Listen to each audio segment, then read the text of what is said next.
Thanks, Slackbot. Here we go.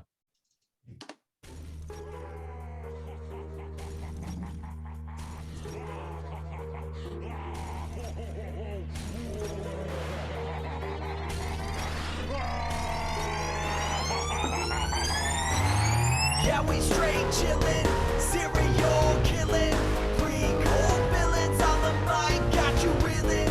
5-star rated from the floor to the ceiling. If you catch a 1-star, no time for feelings. Got a demon DJ on the ones and twos, by the name Beelzebub, so don't get confused. So grab a seat by the fire, roast them all over two, and prepare to hear the legend of the straight chillin' crew.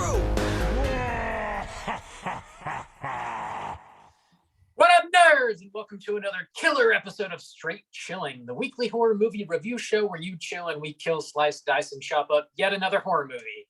My name's Bob. I'll be your host for the evening. This is episode number 341, recorded on Sunday, October 17th, 2021. Tonight, we are finally going to be talking about the latest and greatest from David Gordon Green, which is Halloween Kills.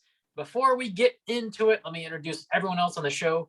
First up, calling in from Washington, D.C., we got our boy, Randu. What's up, man? How do? How's it going, buddy? Doing pretty good. I am very excited to finally talk about this movie that was sitting on the shelves for like a full fucking year.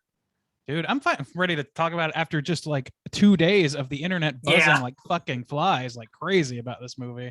I want to know what you guys think about this. I'm excited to hear about it, especially after our Chilloween party, which I guess we'll talk about in a minute.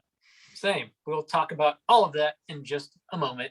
Last but not least, calling in from Southern Korea, we got our boy, Soju. What's up, man? What up? It's your boy. He stabbed his sister in the Yabo stains.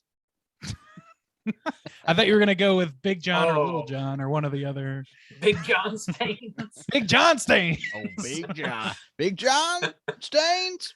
Little John Stains. Stains. We need a call and response. I'd have to set that up with you do. boys. Well, wow, that's a hell of a stain, regardless. When Halloween ends come out, we'll finally be ready for that bit. when the Johns were on the screen, I will say I was thinking a lot about you, Juice. Oh, I'm sure you were, Bob. You're always thinking about me. Especially is when he I see Big John or Little John? He's old Whiskey John. That's what he is. Whiskey John. Damn, man. Just wow. I don't know how to play off of that. I got nothing. Let's go. We're rolling. We're gonna roll. Let's tackle some housekeeping real quick. Here's another reminder. We have our November poll pick currently posted on our Patreon website. If you support us at the $5 level or above, you get the chance to vote on a movie we're talking about this November. The theme for November is Bride or Die. 3 movies to vote between our Bride of Reanimator, Bride of Chucky, and Bride of Frankenstein. Hey, Bob, how are those numbers looking? Man, people want us to talk about Bride of Chucky pretty hard. Like, dude, it's clear. There's really only one conclusion, and it's that people love to hear us bitch. Like, there's no other solution. I think so. I have no other conclusion I can draw. Ooh. Yeah. Like, Frankenstein and Reanimator are, like, not even close, to be honest. No. Well, yeah. You know, I'm okay with it. Give the people what they want and all that shit. Yeah. You know, I do. I would really love to cover Bride of Frankenstein one day, though. So next time, people, do us a solid. Yeah, get your votes in before the end of October. We'll see what we're talking about this November. In other Patreon news, we've been dropping a brand new minicast every Friday the month of October. If you support us at the $10 level or above, you get access to a whole backlog of the Patreon exclusive minicasts. We got over 50 on there now. This past Friday, we dropped a minicast where I talk about VHS 94, which is a Shudder exclusive currently, the 4th film in the VHS franchise. Check it out. Check it out if you want to hear my thoughts. Check out. I want to see that once I get back to the States. I do too, man. I'll check it out on Shudder. It's worth a watch. There's been like a lot of reviews I've seen don't necessarily align with my thoughts on it, but I think it's definitely a step up from Viral. So if Viral like really soured you, and I think it did a lot of which was 3, right? VHS 3. Okay. VHS 5. I forgot it had a subtitle. Yeah. So like it is, in my opinion, anyways, a step up from that. So I think it's worth checking out. It's a pretty low bar. It's I never saw that one, Yeah. so I'm okay. Pretty easy limbo bar to Just clear. don't. Is all I'm saying. Yeah, yeah. yeah, I'm good. I've heard 4 is a step up. I've heard it competes with 1 and 2 a little bit. So that's the overwhelming majority of people have said towards me. So I'm excited to check it out. And it's on Shudder. Easy to find. Last bit of Patreon news. We gotta wrap up our Chilloween party last Friday. Big thanks to everybody that was hanging out with us. We played some Halloween, well, I guess really just horror trivia in general, not Halloween trivia. We had a costume contest and we screened Halloween 2018. It was a lot of fun. Some amazing costumes, man. Like, Yeah, there were some really dope impressive costumes. Yeah. Yeah. Soju came as a man with no tongue for like an hour. Dude, I came to just chill, you know? Cafe stains sitting in the corner giggling. We played some trivia, and man, some of the toughest questions I could come up with, people still had answers. Not everybody, but some people. Yeah, a couple of those questions I was like, I don't know. Even though they were about movies I knew that we covered, and I was like, I don't know. Yeah. Well, I mean, in fairness, though, like only the top spot was 20 out of 30 correct, which is true. Yeah. Like that is still a pretty, like, I don't know. Going to team trivia, that's a pretty low score overall. Yeah, I was unsure. We never really done trivia before, so I was like, well, I'll do like some easy, some medium, and some hard, because like I don't really know how to gauge everybody's true like, horror knowledge. You don't want 10 winners.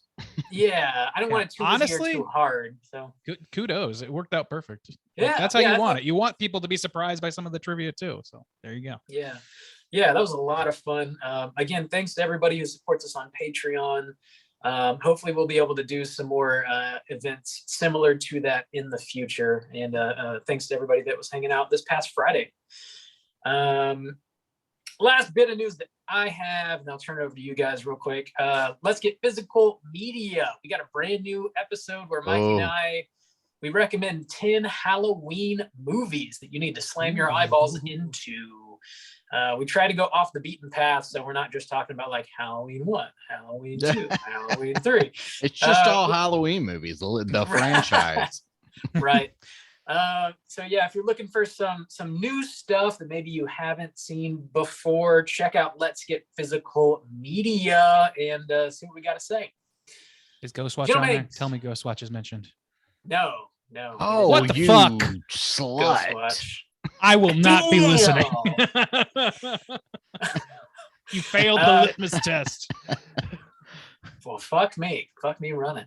Gentlemen, do you have any other housekeeping you gotta touch on? I don't think so. I guess since this movie came out, I guess it's worth mentioning one more time in case you missed it before, that we do have a video that came out 2 weeks ago now of us ranking the entire Halloween franchise. I wouldn't normally mention it 2 weeks in a row, but since this is a new Halloween movie, it might be worth your time to check out Straight Chilling or youtube.com/Straight Chilling Podcast to check out our Halloween franchise ranking video. But other than that, no new housekeeping. Purely and simply evil. Evil. All right. With that, our houses are collectively clean. This house is clean. Every time. All right, let's get into the main event. We're talking about Halloween Kills, and we're kicking it off with the back of the box. What's on the back of the box? Well, at least you didn't cut him off that time. True. It could be worse, I guess. No, you got to counterbalance the universe sometimes, and today wasn't one of those times, fortunately. Bob, have you already pre-ordered this box? No. So speaking of the box, obviously it doesn't exist yet. This movie just came out 2 days ago. However, you can pre-order it on 4K online already, and it's already been announced that it's going to have a different ending as a bonus feature. I don't even know where to begin with that shit. Yeah, wasn't it And- announced on like opening night? Yeah. Is it going to be one of those things where it's like a troll, or it's like Danny McBride under the mask or some shit? Eh. Oh, I kind of hope. I kind of hope that might so, be because then better. at least That you might can be better. like, okay, it was a joke. At least it was a Yeah. joke. I don't know. I kind of want there to be some kind of weird just Snyder cut of this or something. I Ooh, don't know. what if they brought back the Cult of Thorn in the alternate edition? Ooh. Dude, maybe. It might improve it, but God also, damn, here we go. also, I will I say, guess we know where Bob fell. last thing about the box, the art is terrible. The poster for this movie is great. Just put it on the Yeah, it box. They came up with some other bullshit art. It looks terrible. Anyway, I'm Oh, done. that's so unfortunate. Because it's it's like worse. $69. Totally. It's Totally. worse. It's worse, but it's not as bad as you're saying. The artwork, in my opinion, Okay. people Well, really hate it, and that, I mean, it's understandable because I'm the gonna look poster it work up. was great this year, but Yeah. it's a little samey to any horror film, pretty much. yeah, it's like Baby's first metal album cover. It's not dope. But let's go ahead and get into this. Halloween Kills, this brand new movie released 2021, runtime of 1 hour and 45 minutes. This was directed by David Gordon Green. This was written by John Carpenter, Deborah Hill, also David Gordon Green, like Scott Teems. There's a lot of people that had their hands on the script for this bad boy. Stars Jamie Lee Curtis, Judy Greer, Andy Matichak, a bunch of other folks. Brief little plot synopsis is as follows here. Picking up right where Halloween 2018 leaves off, Michael Myers survives Laurie Strode's burning basement and continues to slash his way through Haddonfield on Halloween night. Who lives? Who dies? Doesn't matter. Tune in and find out. Gentlemangs, obviously this is a brand new movie, so we had not seen it before. Would you recommend people check it out? Randy, kick us off. If you are a Halloween aficionado, if you're a fanboy, I mean, this movie does a lot of fan service. It's gonna give you something. I don't see how you could avoid it if you are anyway. So I think, honestly, I don't think anybody I'm talking to is going to give a shit whether I recommend it. You either already want to see it or you don't. So see it. True. I guess. True. This is us going through the motions. Juice, what about you? Yeah. I don't. So this is going to be like a new thing for our segment. Is again, this is another movie that came out theaters and streaming. So I think I would recommend this one for streaming. I don't think it's a must watch in the theaters. However, it's a new Halloween movie at Halloween time. So if you just love those, Not in August. yeah. So if you just love those movie theater vibes, especially in spooky season, if that's how you like to celebrate your Halloween, then I don't think this one will disappoint. But if you're kind of like a little like still sketchy about being in crowds or spaces like that, then I don't think this is a must watch in the theater. But definitely check it out streaming at least. I think this movie should be checked out this season. Bob, how do you feel about this one? I'm very similar to you, Juice. So like this movie's not going to please everybody, but I will say, how often are we going to have the opportunity to go watch a brand new Halloween movie in the movie theater in the month of October? Like it's not going to happen a whole lot. Obviously next October it's supposed to happen, but then, how long are we going to have to wait since then? I recommend it. I think it's worth checking out. It is not like a flawless victory, but I think you're going to get something out of it if you choose to go watch it in the movie theater. And obviously, if you're not feeling COVID, watch it at home, which you can do on Peacock? Is that? I think it's on Peacock. Peacock. Paramount Plus. If you're not feeling No, COVID, it's Peacock. if you're not really feeling it, if it's not really gelling with you. If you're not, It's one of those D-string streaming services. So yeah, there's so many. I can't keep them straight anymore. Goddamn. I can't. But I do recommend it. Yeah, ultimately. So that seems like a pretty solid recommend, I would say, from the Straight Train crew. So slam your eyeballs into it. We are going to spoil the shit out of this movie, and here comes your warning.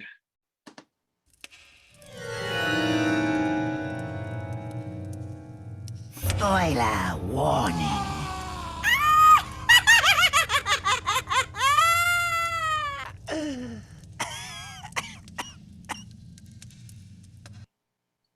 All right. I got a plot synopsis. Bob, who? Hit me with Let's hear that it. plot synopsis. Get ready for the Bond Me follow-up. Here we go. This is- Oh, 3 years wow. in the making, and it was delayed a Bedazzled. year. People have been waiting for this. Let's get into it. Yeah, the return of this the is more Bond Me anticipated trilogy. than the film itself. Probably.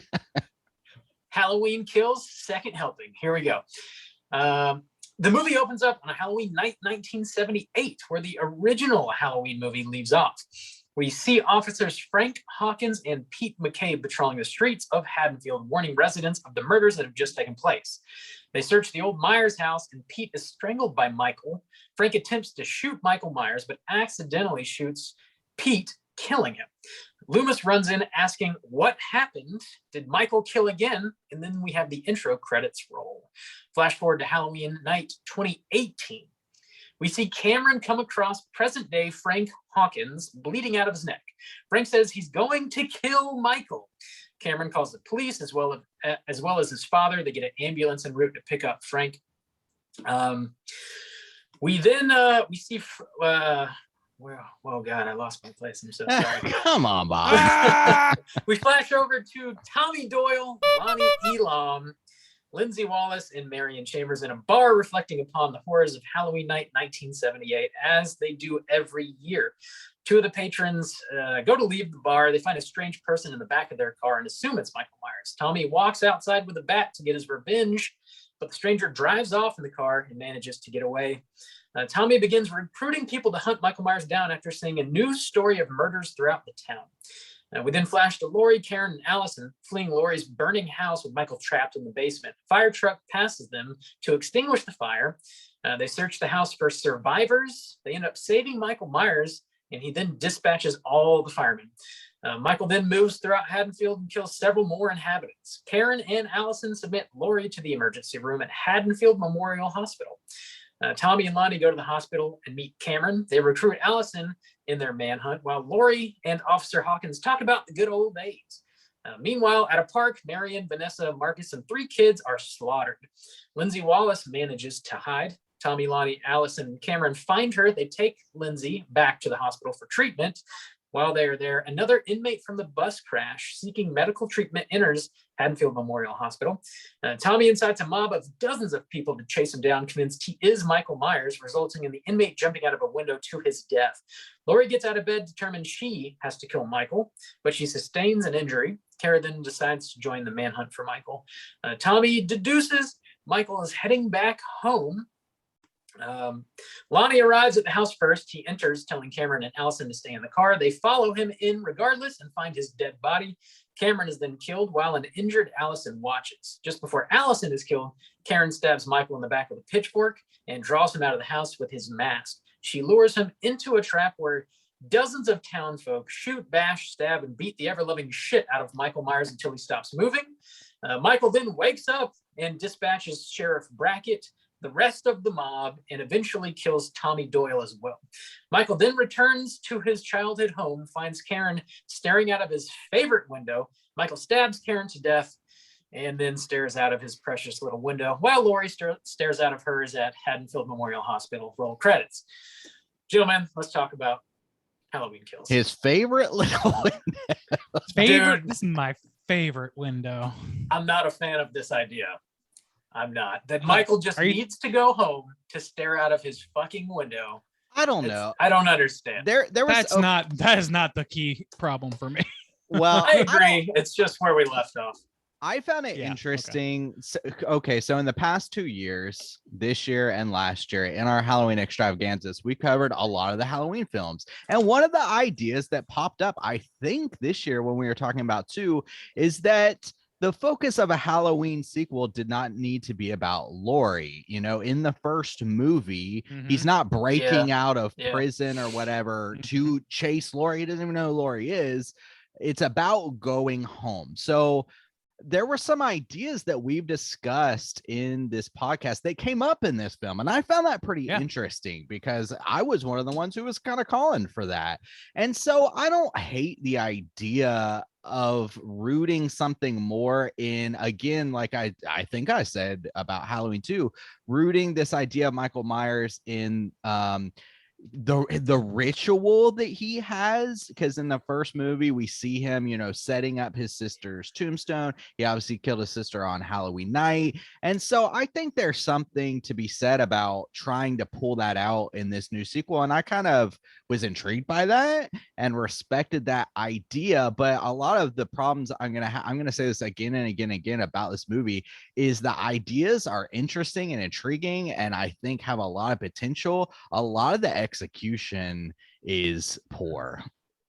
I agree with your point there in that it shouldn't really wholly be focused on Laurie Strode, and the movie tries to open it up from that.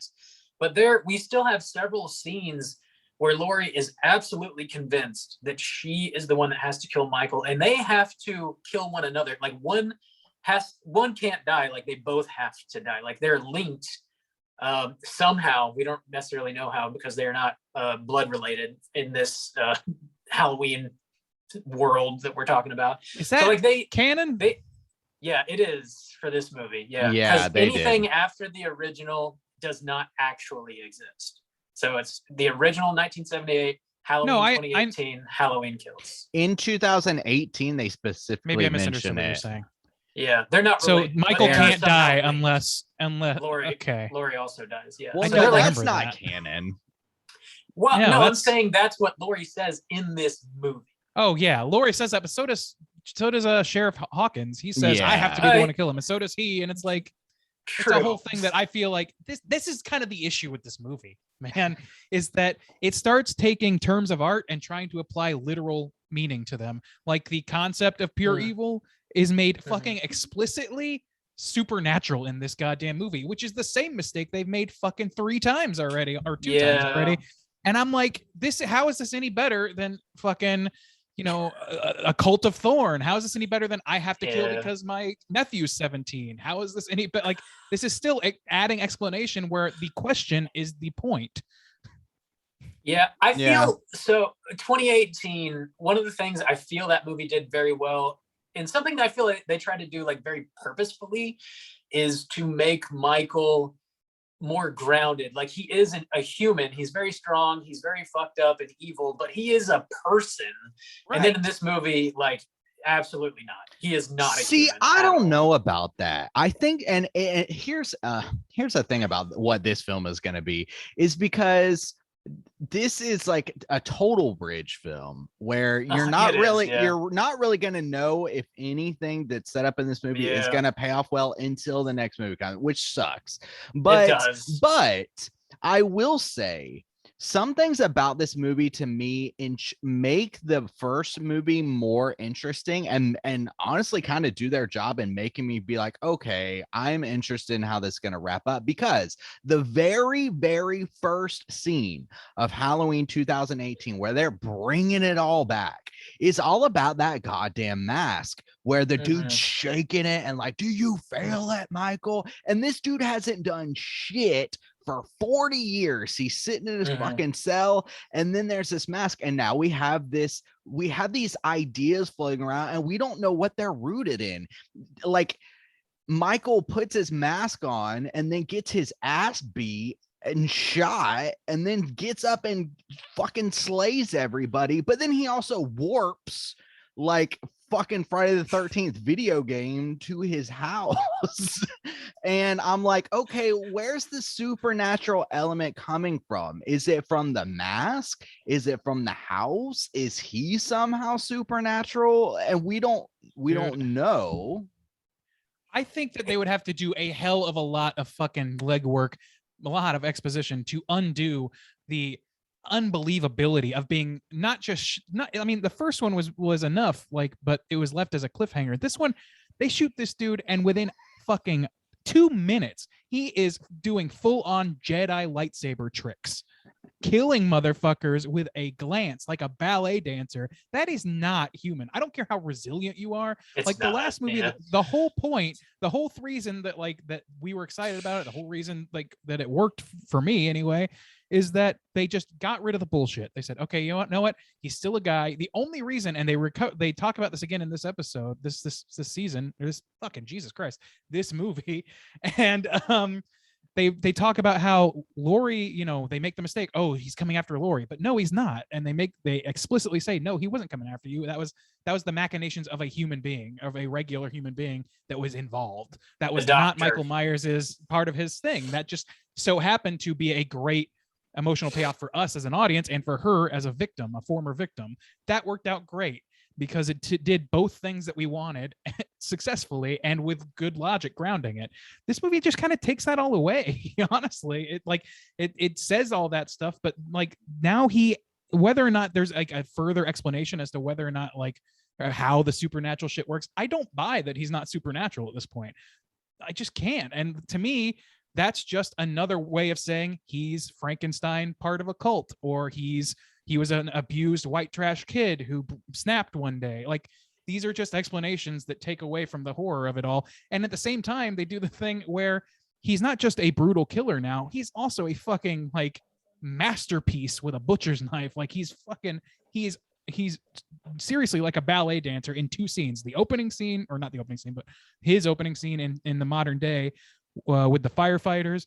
That shit is ridiculous. Immediately, right out of the gate, it reminded me of fucking Malignant. And I'm like, this is not the Michael Myers that scares me. This is the Michael Myers that gets his ass beat by a fucking rapper in Resurrection. Like, I don't see this as this is a monster, not a human being. And I know that the whole idea is that he's monstrous, but like he's all like the thing that's scary about it is he is a fucking person who is doing this shit. He's just lost all tether to reality, and he has become evil, at least in the minds of everyone around him. And to that end, I like the Haddonfield stuff in this, which we can get to in a minute. I know I just took up a lot of time. But yeah, well, no, I would to talk about the firefighter scene. I was disappointed that they just abandoned the whole idea of Michael Myers like stalking, like him coming out of the shadows. Like he's just standing there, and he's in like, no matter what you do, he's going to act you in the face. He's not lurking. He's not in the shadows. He's literally standing there, like 6 strapping everywhere. Firefighters with axes and shit, and fucking jaws of life were unable to stop him. I don't mind that scene. I wish they would have taken more time with it and made it feel more like he was struggling. Because he does just like immediately kill them, and like this whole scene like might be a minute, and he kills like 5 or 6 dudes. I don't know, like I wish they would have like taken more time with it. But he does, after that sequence, do some stalking. Like he kills the elderly couple, and he kind of plays with them a little bit, and then like he's stalking the kids around that are wearing the Halloween 3 masks, and he kills them. And he's definitely plays around with Big and Little John quite a bit, who are living in the old Myers house. So there is a bit of that, but it's definitely bookended with these like huge like battle sequences that are poorly choreographed, and like the timing doesn't work out. Specifically in the last one, I do not like the ending of this movie.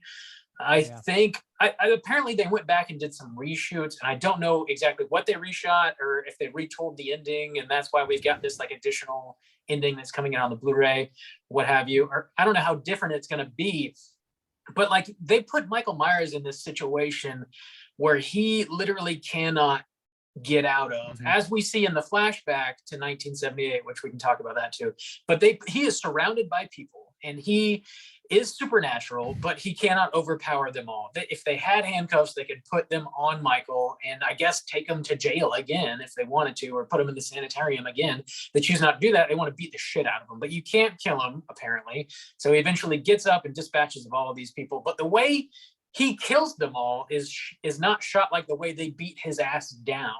It's like very close up shots, one by one, like framed, like face to face, as if to assume that the entire mob is no longer surrounding him and cannot assist in any way. And that's how he kills them all. And it totally removes all tension and all reality and all believability and all weight from that scene whatsoever. And he's killing key fucking characters. And you're just like left hanging like this carries no weight whatsoever. I really, dude, I don't know what weight you're talking about. I'm sorry. Well, no, I was gonna say I hated that scene. That scene, and actually, I wanna compare them to the 2 scenes because I had completely different feelings about the firefighter scene and about this scene, and like they're conflicting a little bit. But in the last scene, dude, let me set it up though for you. I was watching this movie, and when she takes his mask away and she's chasing him down, she's like, I got your ass. And she drops his mask, and he like, and then that music cuts in, and it's like, wow. And he puts it on. I was like, fuck yes. Because Yeah. I was like, Yeah, what yeah. I fucking want is No. a movie about goddamn Michael Myers. And here we fucking go. If you're going to talk about a mob surrounding him, then let Michael Myers slay some ass. And then with that sick ass music cue, they Yeah. fucking just beat his ass and Yeah. then cut to slow-mo and Yeah. fucking Karen was standing right there and stabbed his ass, and then all of the sudden she's not there anymore and he's slow-mo killing these bitches. I'm like, Tommy, you're killing Tommy Doyle, you're killing the fucking sheriff Yeah. slow-mo. That was so poorly directed. I, who Dude. fucking criticized the shit out of like these movies, was excited, dude. When that music cue kicked in and he was putting his fucking mask on, I was like pumping my fist, dude. I was so excited. And then they gave me that shit, and I was like, you motherfuckers. Dude, so I had a mad. similar reaction, but for entirely different reasons. That is so Okay. fascinating to me. So like that scene happens, and I too, he picks up the mask, and I'm like, this is fucking awesome, because they have now cornered Michael. And to me, I'm like, let's see some curb stomping. Let's see these motherfuckers. This whole movie has been the same way that Halloween 2018 was about Laurie and her family's trauma. This is about the trauma of Haddonfield. It's very explicitly stated, laid on too thick, in my opinion. And but I was interested in that concept a lot, and I was really interested in seeing how they could like they weren't neglecting all the former victims. They were talking about them. They were showing images of them. They were showing the fallout from their parents. Like one of the kids' parents sees is that like all that shit sort of adds up to me. You're seeing Tommy Doyle. You're seeing the legacy of Michael Myers killing people in this town, not just in the Strode family. And I think that's fucking fascinating. So a chance for them to beat the shit out of him. And I had blinders on. I'll admit this, because I know there's another Halloween movie coming out, and there's a very, very, very, very, very fucking small chance that they're actually going to kill Michael Myers in this film. But I allowed myself to believe it. I thought, okay, maybe they're taking a huge fucking swing here. They're going to kill Michael Myers, and they're going to do like a Jamie Lloyd sort of situation where somebody's going to pick up the mantle or something. But then they did the most self-undercutting thing of all by making him fucking real life demon. And I just don't like, that's not what I don't watch fucking Halloween movies for demons. I don't watch them for that. I watch them for a fucking madman with no sin, like no nonsensically killing people and leaving mocking tableaus for them.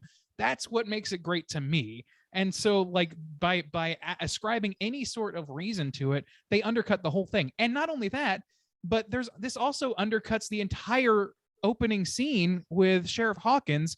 He neglected to kill the guy. Loomis was mad at him for not killing the guy, and he didn't do it because he was like, no, there's, he's still a human being, and things like that. And then he comes to regret it. And then then it's just shown that he couldn't have done anything about it. So like, even if he had shot Michael in the head that night, he would have just gotten right the fuck back up and stabbed everybody surrounding him. I just don't fucking understand why this movie wants to cut its own dick off. Like, why does it want to do this?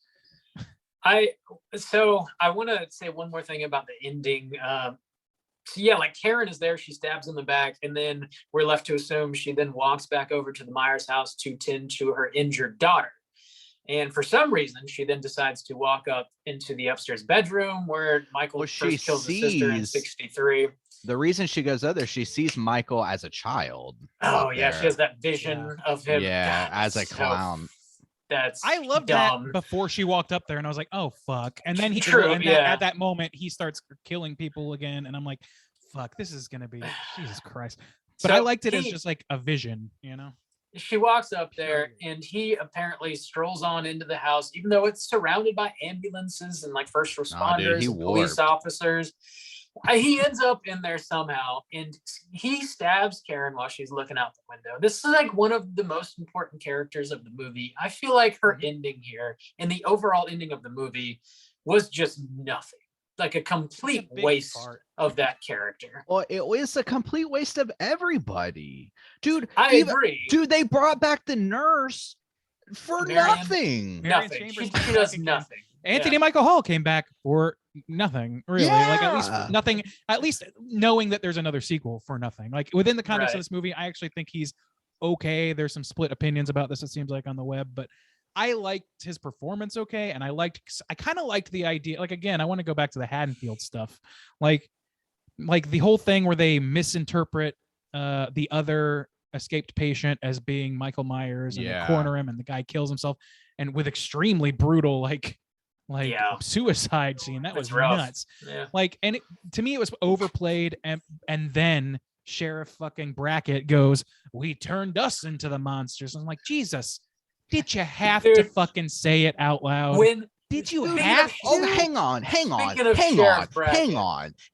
because I feel justified. Thank you for saying that, but I feel vindicated in my criticisms of the first film, where they were saying shit like, "Oh, you're the new Loomis," and nobody seemed to give a shit that they were saying That stupid I shit found like funny. that. But now they're no, saying 'cause like that's we're the real humorous. monsters. This is not. But they were They're I literally don't know. taking the point of they're literally like in that he's saying, "Oh, you're the new Loomis," is kind of like a pithy meta commentary thing. It means nothing in context. They could have had it, could have not, and it wouldn't have changed anything. Having that line in this movie changes everything for me, because it suddenly feels like I'm being preached to instead of being this is shown the point consequences. of the movie. Yeah, it's like, Do you hey, here's the understand? thesis statement. Here you go.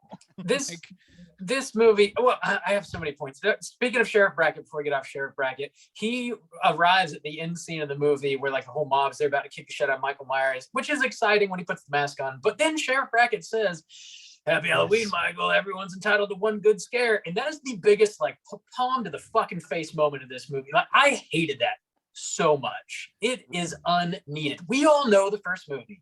It's good. Leave it alone. Like, just make another movie. I was more comfortable with them retreading into a flashback of 78 than with dropping lines like that, because it's like overly earnest fanboyism. You know what I mean? Like it's Yeah. you know, which the first one was okay because it was dealing directly with the character, like the central character. It felt like we were wrapping things up with her, whereas in this, I don't feel like we're wrapping things up as much as introducing, well, what about the town? What does the town think of everything? And and like, I don't know, man. We don't need to have, every character doesn't have to have a pithy one-liner for Michael. We don't all need to fucking say that shit. I don't Speaking know. of the intro to this movie, which is a flashback to 1978, I was genuinely confused as to when that scene was supposed to take place chronologically. Yeah, like, a little bit for me too. And I'll explain why though. So like what I think happens is the entire first movie happens, the 1978 Halloween, and then what this movie opens up with is what happens immediately after that movie concludes. Yeah, when he gets off the lawn, right? Right. However, after, as we all know, we've all seen Halloween 1978, he was shot 6 times, stabbed in the eye, stabbed in the neck, stabbed in the chest. He should be covered in blood with bullet wounds, stab wounds, and he is like, you know, certified fresh to Pristine. death, like looking clean as Yeah. fuck throughout. I didn't whole even realize that, but flashback. yeah. I didn't think about that either. Yeah. It threw me off. I was like, did he somehow, like, they have him surrounded? Did he escape and then go kill all those kids? Like, what? It doesn't. I don't know. But I think they just fucked that continuity up. I think honestly. they did. I honestly yeah. think they did, and I think they did it for the reason that I got something out of that, which is it was cool to see it. You know what I mean? Like it was cool to see pristine Michael again after so many episodes or so many. It looked good. It looked Yeah. fresh. Yeah. Yeah. It was Yeah. fucking cool to see like the fresh painted mask and the fresh suit. Like it just I don't know. It was It nice. looks like That the was nice fanboy 70s, service to dude. me. They did a good Right. job. Like the I look, agree. and when Yeah, they zoomed agree. out of it, like the freeze, I was like, "Hey, yeah, okay." Yeah, they throwback, got a yeah. dead ringer for Loomis. Like Yeah. I was pretty Dude, impressed with they their really Loomis did. choice. Yeah, Yeah, And they it didn't looked linger on and it so sounded long to good. where it could fall apart either. Like they did Yeah. maybe one close-up shot too many for my taste, but it was acceptable to me. Like it looked great. Now the drama around it, like him shooting his partner in the neck, I was like, Lame. I don't care about this, or like it doesn't. Not that I don't care. I was like, this doesn't like make any sense. So Well, I was okay with that, but go ahead. I thought it was lame because he could have just been unable to save his partner and had Michael kill him, and then he always regretted being unable to save his partner. But what they try to do through the through the third flashback. So there's 3 flashbacks. The first one is pretty neat. The second is bad. The third is the worst. It just gets worse as it goes, and it frustrates the hell out of me because they try and work in this whole like crooked cops. Am I right? In this third flashback, where like the I guess chief is like, well, give me your gun, son. I know you had good intentions, but you ultimately, shot your partner, and we'll cover it up for you and just say that he shot himself and it was an accident. And it's like, this is completely unnecessary to the plot of this movie. Like, why I disagree. are we having this flashback? Okay, I mean, well, okay, go for it. I will say I disagree, but it's a light disagree because you're right. They could have done that with Michael having taken his partner's life and then him failing, or even just him like failing to shoot the guy because he's intimidated. Like they could have done that route. You're right. But I also kind of liked it because it served the purpose of giving him a historical trauma associated with all this that allows him to comment on it later on. And I as much as I don't like some of the stuff that they built out of it, and I feel like it kind of flowered kind of poorly, you know what I mean, as the movie went on, I did kind of like that it's showing. The thing about this is they're trying to turn Haddonfield into Springfield from The Simpsons, where they have not just Laurie Strode as a character, a central pivotal character, and Michael Myers, not just a duology anymore. It's the whole like breadth, and I really like that idea. I really like that they showed the fallout from other murders. They thank God they filmed Halloween 2 in 79 or 80 or 81 because they had that shot of Annie and Brackett like mourning over her because of that, and it's like. That shit like works for me. It makes sense. Having Lindsay and all these characters from come Halloween back. Too. That flashback. Yeah, I know. That's what I'm saying. I thought that was fucking weird. Yeah, but thank God it existed. I understand what you're saying, but speaking specifically about like Officer Hawkins and his specific trauma and his specific regrets, he never ever reflects upon like covering up accidentally killing his partner and like thinks, oh, I shouldn't have done that. He regrets stopping Loomis from killing Michael, and that's it. That's all he fucking regrets. I think that's this. I think the worldview of this movie is not one where that was a bad thing. I think it was like, I agree. You made a mistake, and I don't think that I really would hold it too much against him either, because he was a rookie in a bad situation, and that like horrible mistakes happen, and he did. I don't know. Like to me, it is a cover-up by definition, but to me, it's not an unjust cover-up that needs to be reckoned with. It is completely unnecessary to the plot of this movie, 100%. I think that I can't really argue too hard against that. I would agree that's fair to say. One of my problems with this movie too is it's a bit of a hodgepodge.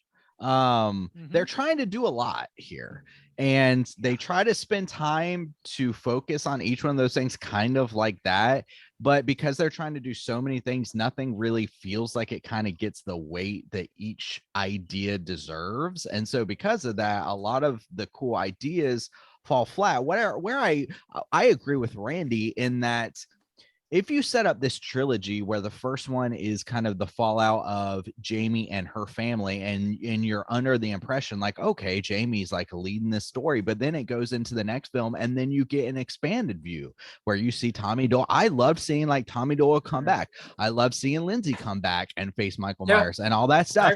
And that is the follow through.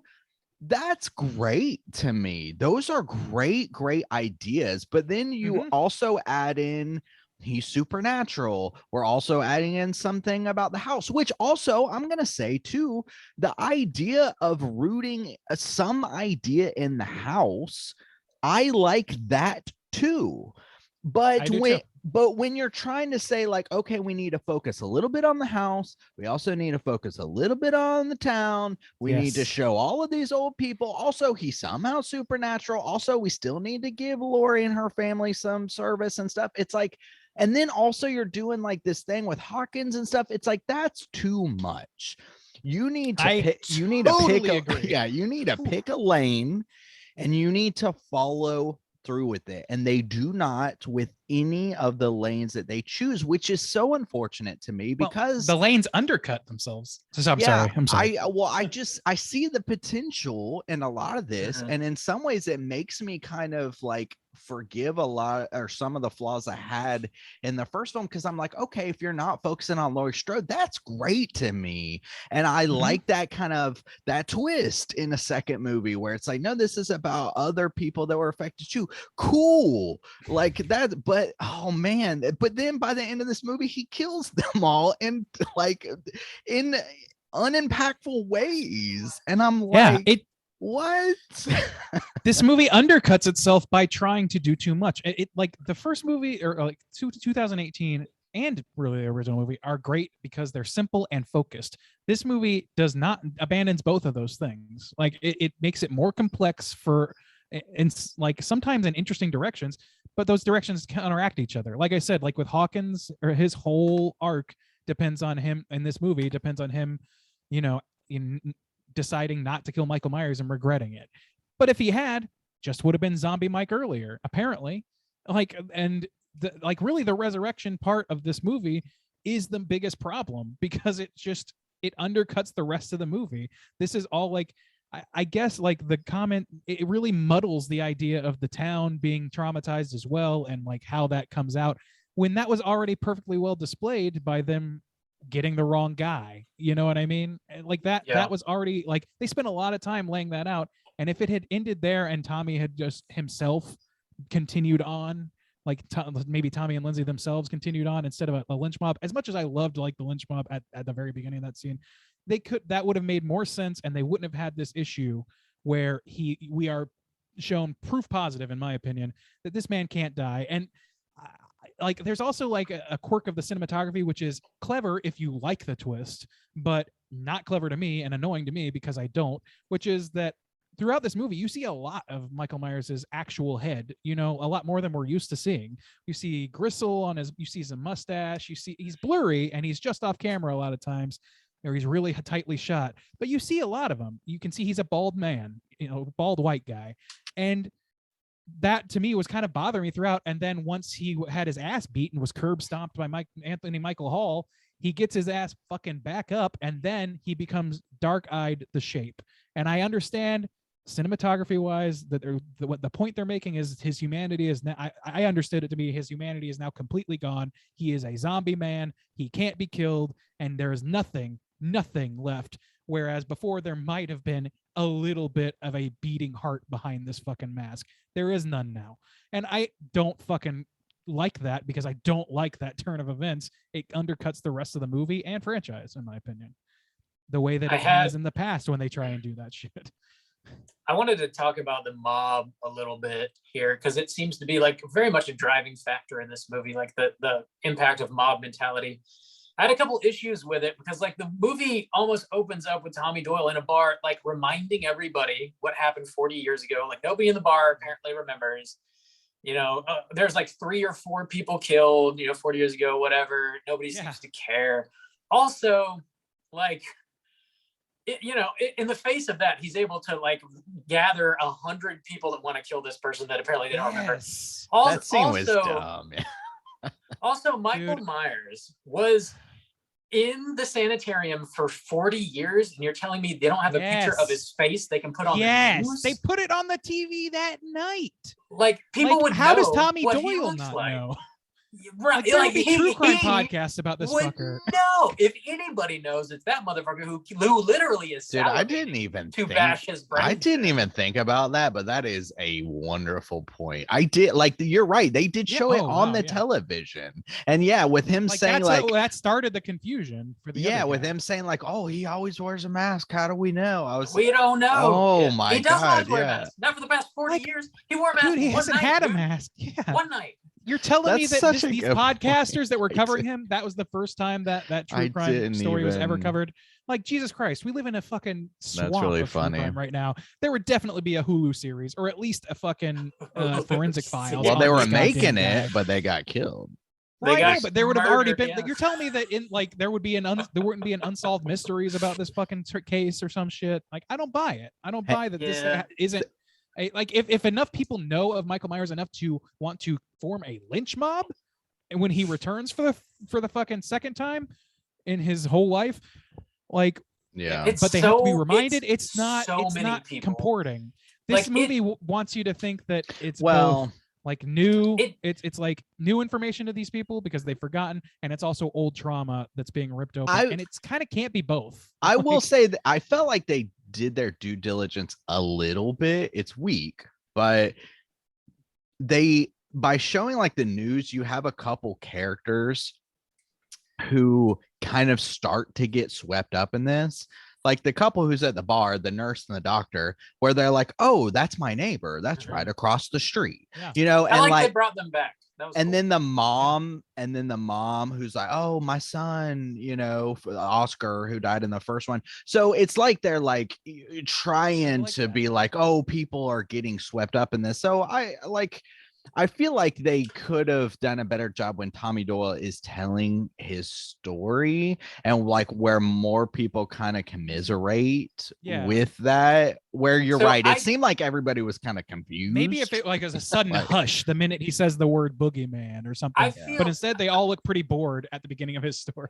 I'm sorry, Bob. It could have been like 15 or 20 people that he gathers that have actually been like traumatized by Michael Myers, and that would have been more than enough. But in that hospital, it's like everybody in the waiting room. It's like fucking nurses, fucking doctors are out trying to murder this dude instead of saving people's lives. Like everybody, it's hundreds of people. It's fucking ridiculous, and it's a situation that Michael Myers cannot survive. They wrote themselves into a corner, and they're like, well, I don't know, maybe he gets up and somehow manages to kill the mob one by one.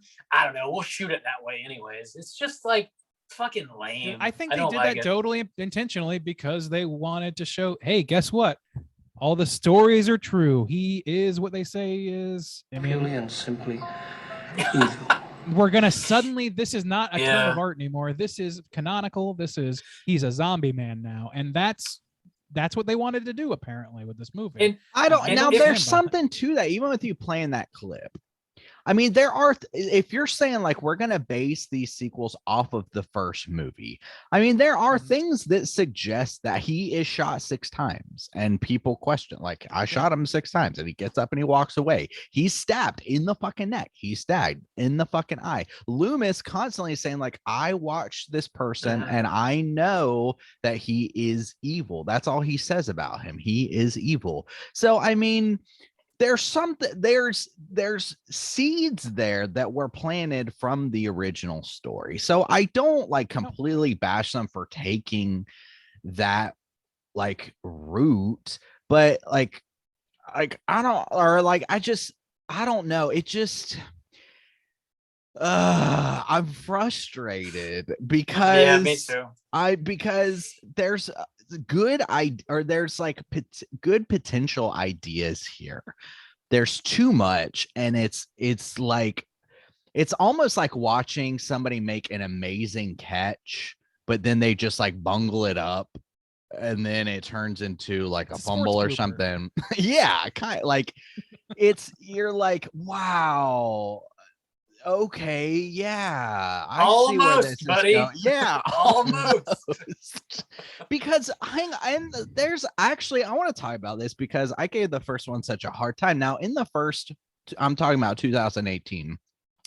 A lot of people liked that movie a lot, and I was very confused because I was like, this is very mediocre to me. I had honestly a lot of the same kinds of feelings where I was like, there's some good ideas here, but ultimately I don't like a lot of the execution, like the comedy that's infused in it and stuff like that.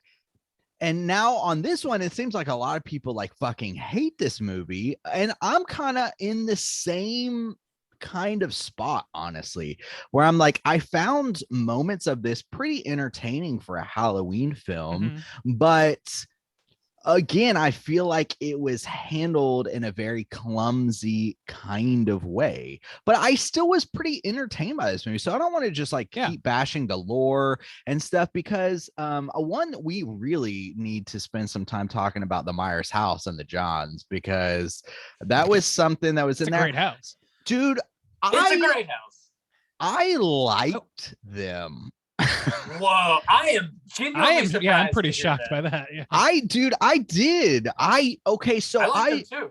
I liked the house, and Yeah. spending time there and seeing kids trick or treat there and them having a lore around it.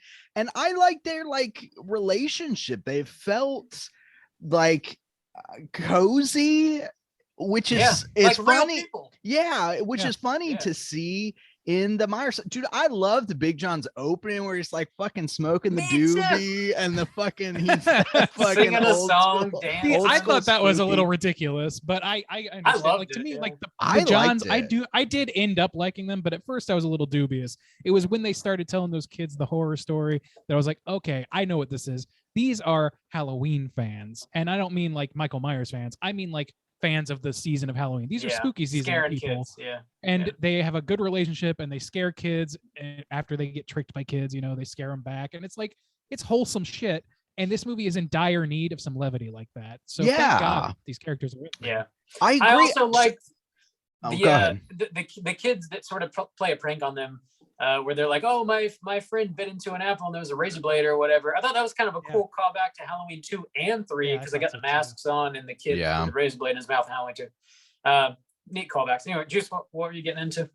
Oh, I was just gonna say it felt authentic to me, and where this movie, I appreciate it. It mostly abandoned the ridiculous comedy of the first one, but where it shined is where they had it in these characters that felt authentic and had a good chemistry together. And what they were actually saying to each other felt like what a couple would say. Whereas in the first one, it's just like, here's two cops that you've never seen before and you don't know anything about. And now let's throw you into a situation that doesn't really make sense. But where this one, it's like they were characters. They had a house, they had a situation, and that was the only bit of like real levity and comedy that you got. And for me this time it actually worked because See, it was worked for me in the first rooted one. like in something real, or so like some real chemistry.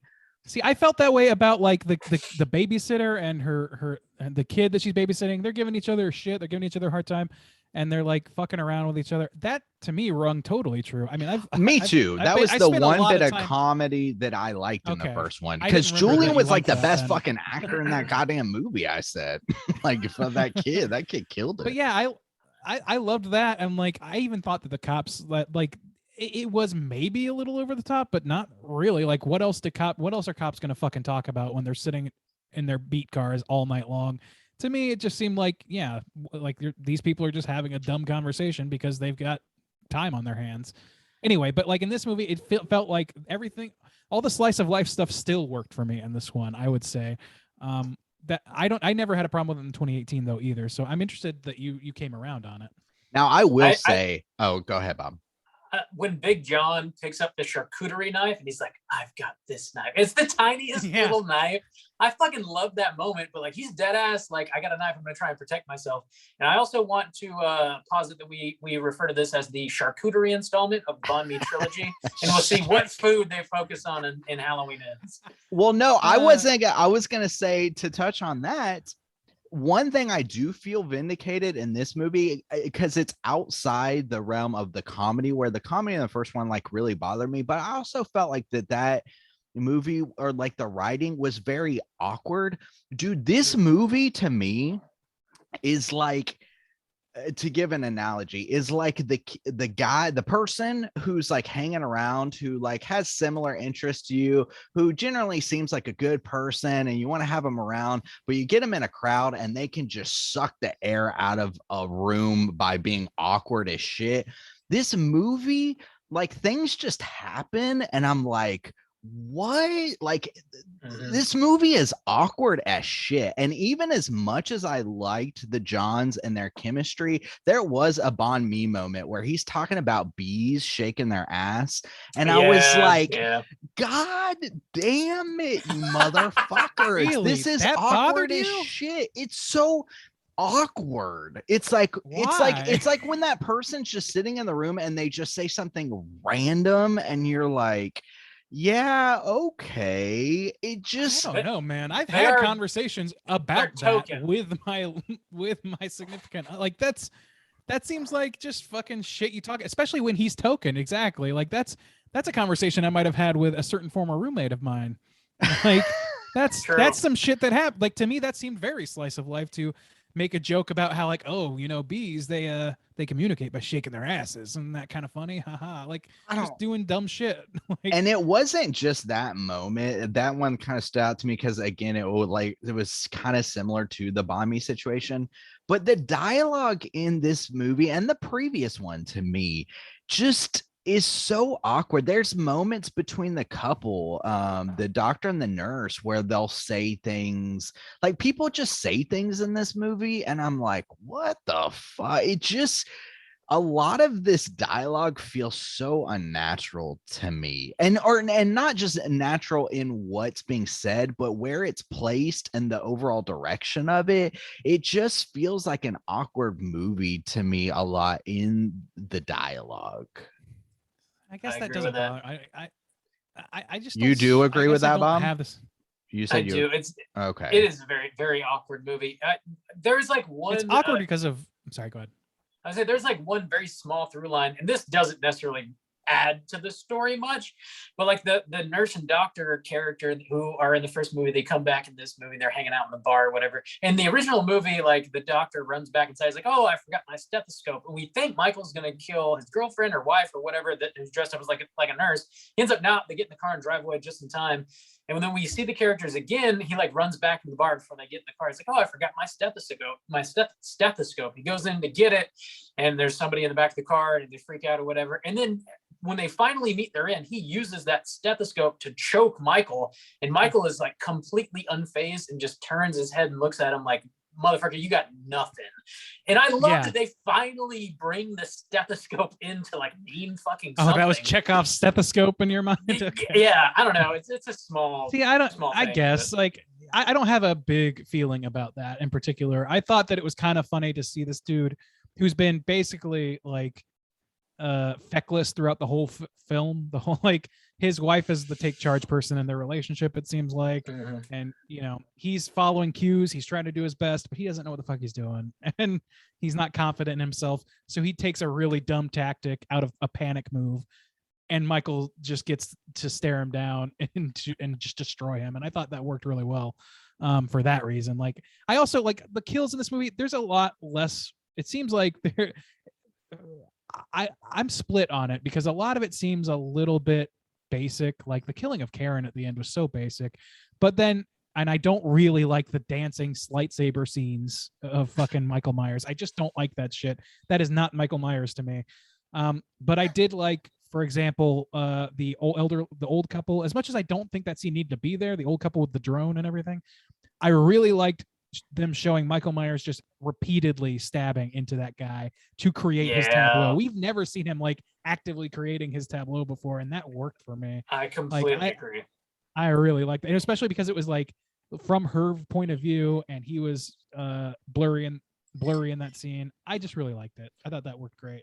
I liked it too, but again, I like agree with you and think like this movie was like 145. I think that was one scene again that felt awkward, where I was like, they could have done that same exact thing in a scene that made sense, but it's like why Michael was at this house and what these people have to do with anything. Like I like their kills, path, I guess. Yeah, I like their kills where he even breaks the the light bulb and stabs her in the neck. Dude. But even their whole setup, that was another awkward moment for me where it was just like, here's people I don't know. Now, like flying a drone. Who flies a fucking drone in the house? And people, they do. And then. Yeah. And then like I like some of those things, but also at the same time, I'm left going like, what, where am I? Why am I here? And like, I felt the movie could be trimmed up a bit, but then I'm like, well, I don't want them to take that specific moment out where he's like you said, because I like I'm it. split on that. But then I'm also like, this scene doesn't really need to exist. So make that a like a memorable moment, like make that somebody important, the nurse, or you know how you could have solved this? Mariam, what's her name? Mariam Chambers. Yeah, make him do it with her or something. Like give it. I don't know. She had a pretty good send off, I think. You know who didn't? That's true. Was the fucking doctor, that the woman, the doctor dressed as a nurse. Like That was literally straight out of fucking Buster Scruggs. That motherfucker just kicked a door into her firing gun and it shot her in the head. And I'm sitting here fucking livid about that still.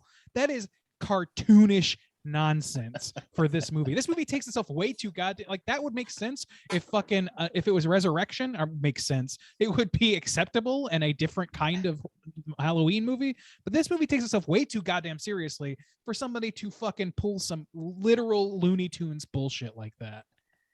Yeah, it's pretty weak. Dude, Gentlemen, how- we Oh yeah, we got we need to to land it. We need to land it. If you God have damn. any extra, I know we could talk about this movie for much longer. If you have any extra Oh, yeah. points, just make sure to hit them when we're wrapping Dude, everything I up. haven't even touched my notes. Holy Jesus. Dude, me either. Juice, here's your moment. Get them in. Out of 5, how do you feel about Halloween Kills? Whew. All right, let me go down my list of notes. The opening was fucking dope. I love the burning pumpkins. That was cool as shit. I like that. Oh yeah. There are a lot of neck wounds in this movie. So many people get their necks fucked up, like stabbed, bent, like just like I feel like a majority Like of the 4, wounds, at least 5. a lot. There's a lot 6? of like trying to- the I know the light bulb to the neck for sure, and then the old guy, he gets like stabbed with a piece of, I don't know, frame or wood or Glass. whatever, glass in Yeah. his neck. The kid at the end, I don't know, there's a shit ton of neck There's a wounds. fucking lot. The drone scene, what the fuck is that? This movie is awkward as shit. The Class O, another awkward fucking moment when they think it's Michael Myers in the car and the classical music in the car, or classical music in the thing where the dude's changing the radio station. I was like, that completely killed the moment for me, where they're all waiting outside the car and Tommy Doyle's like, I got the bag, I'm gonna get him, and then it's just like Figaro. I was like, God damn it. I don't know. I hated that shit. The setup shot of the house, super cool. So I watched this movie twice. When I didn't know the John's characters, and I think this is another kind of awkward moment, and when he says, have you ever heard of Michael fucking Myers? I was rolling my eyes. When I knew the characters and I watched it the second time, I was okay with it. So I was like, maybe we needed to spend more time with these people before they start dropping lines like that. The line, he stabbed his sister in the tits, laugh out loud, yabos. I really liked the Lindsay showdown at the car, taking off his mask, hitting him with the bricks. And there was this awesome scene where she's under the bridge and he's standing in the trees. That scene just looked so good. Like, there are moments of cinematography in this that look wonderful, and that was one of them. And also just that whole showdown. Yeah, the shot of Michael staying in the trees above Lindsay, awesome. I like Michael setting up the bodies with the Halloween 3 mask. I don't like the little piano. I liked a lot of the music. A lot of the musical cues were so fucking cool. But where it fucking sucked was when Laurie and Hopkins or whatever are talking and there's just like this little piano over it. Made it feel like a fucking soap opera, a cheap soap opera, and it was bad. Ooh. And I believe that, like, both times I watched, I was like, what is this music? Really bad. The honey discussion is the new Bon Me, I said. When the mom finds her kid dead, oh, that was the music, that was another great musical cue when she was looking for Oscar and like it's like got this swell. Oh man, that was so good. Almost done. Michael setting up the body of the Johns, that was impactful to me, but I was curious. He set them up backwards In reverse. Yeah. Why? I just think he's inverting shit. I honestly don't know if there's a good reason for it. Okay. He I noticed also that. puts a record on, which I thought was funny. Yeah. Yeah. So Fucking Anne, what was it? Anne Murray song. there was another amazing like cinematography shot of Michael standing at the top of the stairs. That was really cool. Dude, we didn't even talk about it. Dude, Robert Longstreet as Lonnie. Yeah. To me, was the best fucking actor in this movie. I agree. He is in everything. I love him. He's incredible. Yeah. He was so great. I don't think that character is fleshed out enough, but I don't like either. I was so he bummed does a lot because, with a little. yeah, because I was like, man, this dude is really making me believe. I wish everybody was capable of doing their job like this man. So he did a great job. And then I thought the window was inconsistent, but it wasn't. I was kind of confused about what window he was staring at, but it was just his sister's window. Overall, I think this movie suffers from a lot of the same problems that 2018 had, but also some of the things that they gave me. Like I always said, I like the middle section of 2018 where he's sucking around. They gave me that in this one and cut out a lot of the comedy, but I feel like they had new problems where they were trying to do too much and they didn't flesh out their ideas well enough. I still found this movie entertaining though, frustrating, but entertaining. And I am like morbidly curious about how this trilogy is going to end. Some things that happened in this movie made 2018 kind of better, or at least more interesting for me. But I was frustrated, and I'm not going to go over those frustrations again because I just read a super long list of shit. So overall, I'm going to give this a 2.5. Like I wish it was better. I wish it could have landed a lot of the things they're trying to propose because they're cool. And I like spending more time with Michael, the burnt mask and stuff like that, but they missed on a lot of things.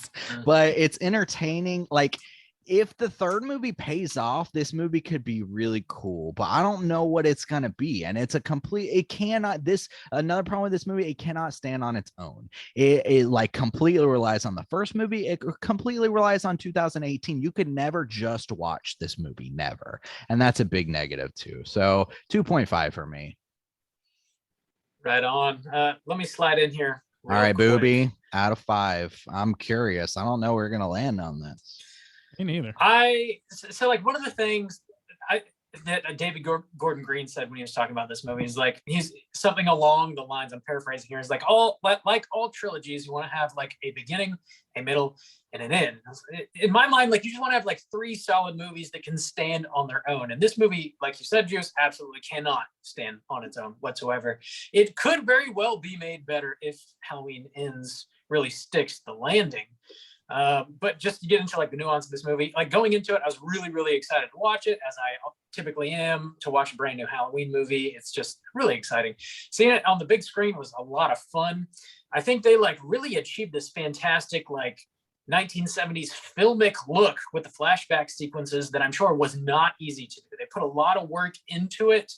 And I think they did a really great job with it. I wish they would have only had the one flashback at the beginning before the intro credits rolled and cut out the other 2, because the content of the other 2 are they're a complete waste of time. As far as this movie's plot is concerned, they don't matter at all. And I wish they weren't there. I think this movie is trying to do a lot in the way of like commenting on a mob mentality. And I don't really know what it's trying to say, because the messaging is like very muddled, in that the beginning of the movie, Michael is surrounded by people. They choose not to kill him. It proves not to matter because he comes back and kills like all their family members anyways. The end of the movie, he's surrounded by a mob. They choose to kill him. It doesn't matter because you can't kill him. He gets up and just fucking kills everybody anyways. So like, I don't know. I mean, they obviously like chase after that one guy they think is Michael, and he ends up killing himself. And as far as I can tell, only Tommy is aware that definitely wasn't Michael. And he feels like, I don't know, maybe a little bit bad, but not that bad. And then he just runs out and keeps like rioting in the streets trying to find the actual Michael Myers. I feel like the portrayal of Tommy Doyle in this movie is fucking terrible. I cannot stand this character. I know that they asked Paul Rudd to do it, and I guess he couldn't do it because of like some sort of scheduling conflict. I feel like a character like Paul Rudd, or somebody who's just like a little bit more relatable, would have done a better job with this character. Like his character just lacks nuance. Like the second somebody tells him there's a stranger out in the car, He's like, yep, that is Michael Myers. I'm going to snatch this baseball bat off of the wall of this bar that does not belong to me. And I'm going to go out there and I'm going to beat the fuck of whoever this is. I'm going to beat him to death with a baseball bat. He like he can't fucking wait to do it. And like throughout the movie, we see these like tight close shots of him. And he's like, come get me, come get some. I'm going to get you, come get me. And it's just like, there's no nuance. He is not approaching this situation with caution at all whatsoever, or like critical thought. It's just bad. I hate this character. I can't stand it. And he's like one of the main characters of the movie. I also think what they do with Laurie kind of sucks. Like she's bedridden. Obviously that makes sense because she was injured at the end of the first movie. And she like tries to kind of, I guess, rekindle some sort of relationship that she may have had with Hawkins when he's rolled in. And there's this like really ridiculous moment where she gets out of bed and loads a needle up with a whole bunch of drugs and slams it into her ass because she's determined that she has to go out and kill Michael Myers. And that scene is dumb. Do you have something to add, Randy? Go ahead. I'm so glad you mentioned it, because if you didn't, I was going to say the same shit. Like they literally say in the scene, she does not know what it is. So what the fuck happened to Laurie Strode? Like, I know that Halloween 2 is no longer canon, but in that one, she's begging not to be drugged so she can be alert. And this one, she puts a goddamn syringe full of mystery goddamn painkillers into her ass. I don't understand. Like, how does she not immediately fucking pass out? Yeah, like, I don't know. It's a tranquilizer, basically. Like, what the fuck? I will say I dig the idea of them bringing Lonnie, Tommy, Lindsay, and Marion all back into the movie. I feel like the majority of those characters are just not getting their just dues. And like, if they're not, why bring them back into the movie? That doesn't make sense. I like that they get together every Halloween as if there's some sort of like support group. You know, they talk it out, you know, they have this shared trauma. All of that makes sense. They should have been the main group of people hunting Michael throughout the movie together.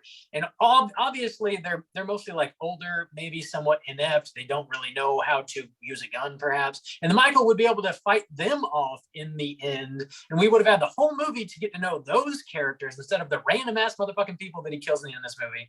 And like, it just would have actually carried some weight. But they don't do that. They just kill all these people like off the cuff, and it means essentially nothing. I like the idea of going back to Haddonfield Memorial Hospital. I thought that really made a lot of sense. What happens there, I think, is kind of lame, though. I thought Cameron being Lonnie's son made a lot of sense because we're connecting 2018 to 1978, like very clearly, and they share this trauma, and it's not just Laurie and her daughter. It's broader than that. I thought that was a really nice touch, smart.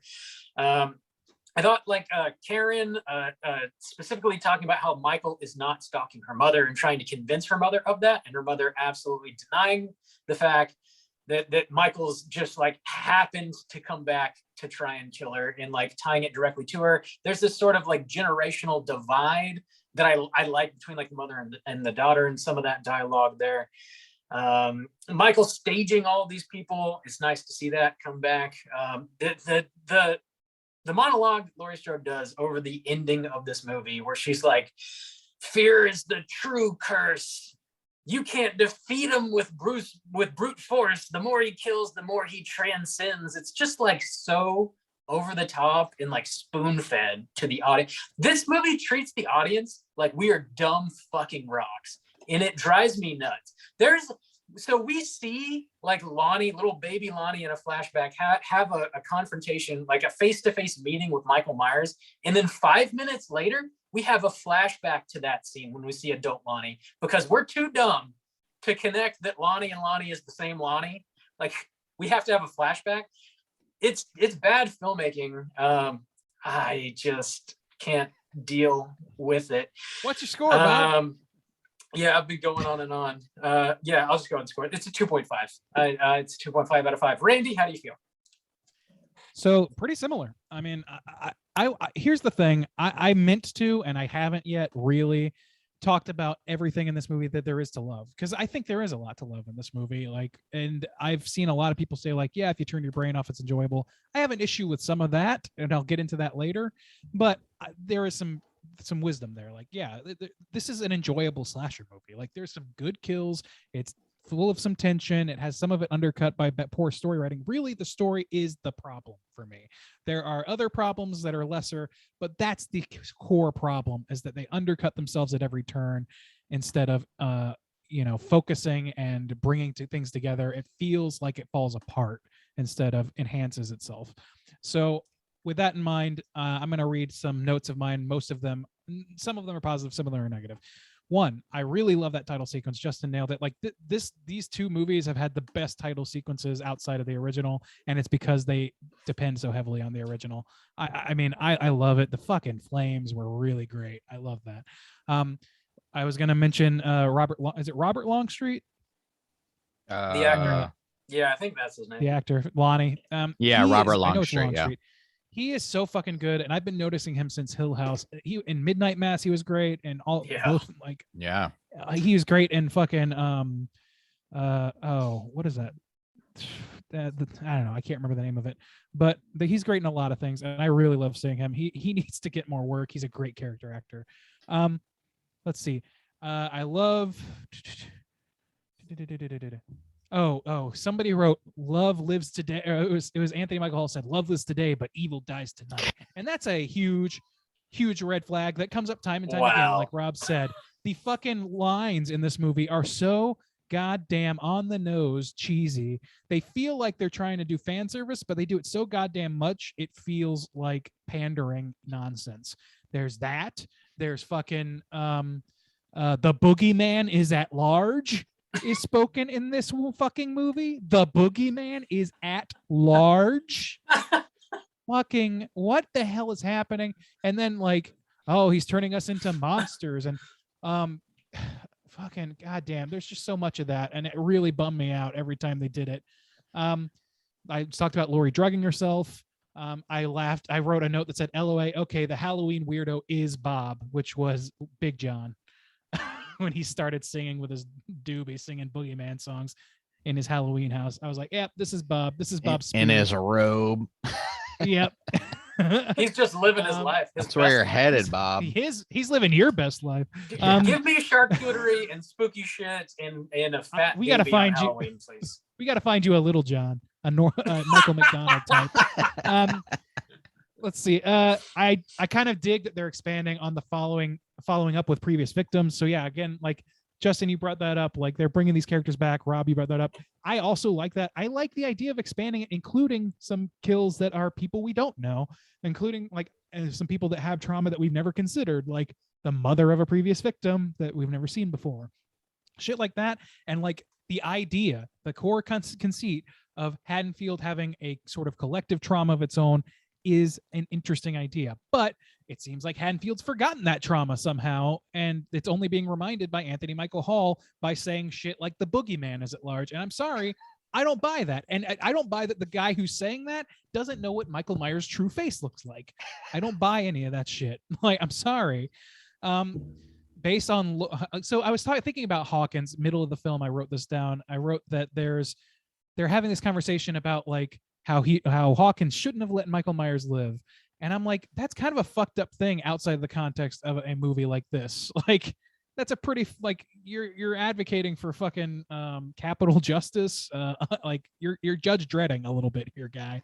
And I just don't I wasn't big on that, but then don't worry, because it's completely undercut by the fact that, oh, don't worry, he is pure evil, and maybe you should have tried to kill him, but he wouldn't have succeeded anyway, so fuck it. Like, I don't like that. I don't like that. The sheriff said, Sheriff Brackett said, now he's turning us into monsters, and I wrote, like, it's just sitting there on a silver platter, laid it on way too thick, and that I still stand by that. The score while Michael Myers is chasing Allison fucking rules. In the Myers house, when she's going in there after Lonnie and his son, like, it's a great, I almost never notice musical scores, even in movies where it's great. That was one, like, my favorite it didn't seem like something, at least to my ear, like I had heard before in Halloween. It just fit perfectly, though. Love that. I love Judy Greer curb stomping Michael Myers, literally. I thought that was fucking hilarious. I don't they beat the fuck out of this guy, and I wrote, why do they not decapitate this motherfucker? Like, I know that it's been done movie wise, but how the fuck does Judy Greer not take that knife and slice this dude's head off? Like, you want it done, you do it. Like, I don't It understand. would have just been Ben Tramer, like getting decapitated. Like, Dude, it's always yeah, it been would've Ben. Why just didn't been- they it would- bring Big paramedic Tramer back? Ben Tramer. Where's he at? Dude, they Where's he always at? have to mention Ben Tramer constantly, every fucking know. movie. I know. But never see him. He's like the fucking ghost of Haddonfield. So I also like this whole overdub at the end of Laurie talking to Hawkins and like, evil is really fear, and fear will never leave us. He can't die. It can't die, and all this shit seems to be implying that she suddenly knows that he's supernatural, despite, I don't know, trying to kill him for a whole 2 movies. Yeah. What the fuck? Like, did she come to this realization now? And if so, is it just because she talked to Hawkins? Like, she doesn't know he's getting his ass beat and walking away from it. She just saw the one time he managed to crawl away from gunshots. And by the way, if I was like, I don't, I feel like that scene could have been played as, in my mind, before they showed this movie, it was, if you erase Halloween 2, it was Michael Myers crawls into the woods and then gets caught there. You know what I mean? Like, he just barely gets away, but it's scary in the moment. And I thought that's how they were going to justify it. But no, he goes off and kills some more. And it just, I don't know, that does add credence to him being pure evil, which is something I hate. So it's in this movie alone, I think, or at least in this sequence of movies, it does that, and I hate it. And All right, that I'm trying to brings hurry you this up. to your score. One last thing, two last things. These sequels needed not to happen, in my opinion. I said that in Halloween 2018. These don't need to happen. This Halloween 2018 was enough on its own. It closed the loop for me. As much as I am interested in some of these ideas, they're not necessary. And it just diminishes by adding lore, where lore is literally the thing that's going to kill the fear. Last but not least, the community over this movie and Malignant, just like Malignant, is just eating itself. And I don't understand why the horror community is suddenly becoming so fucking horrible to itself. Either you're, if you criticize about this movie's story or something, you're a fucking snob. You're a joyless snob. If you fucking like the slasher aspects of this movie, then you're a dumb cretin that just wants fucking blood. And I don't like either of those positions. I like this movie. It has a lot of fucking good kills. It's a good slasher movie. It's not the best Halloween movie, and it's not the best slasher movie, but it is an enjoyable slasher movie. I give it a 2.5. Holy shit. Well spoken. I like the ending point, Brandy. Bravo. So obviously our aggregate is a 2.5. Let's go ahead and jump into the Rotten Tomatoes segment, see what the critics and users think about Halloween Kills, Bring on the Charcuterie. Certified fresh to death. Really now that I've pushing that spoken. agenda, aren't you? You gotta make sure that like- shit sticks. I like charcuterie. He learned from the best, Soju.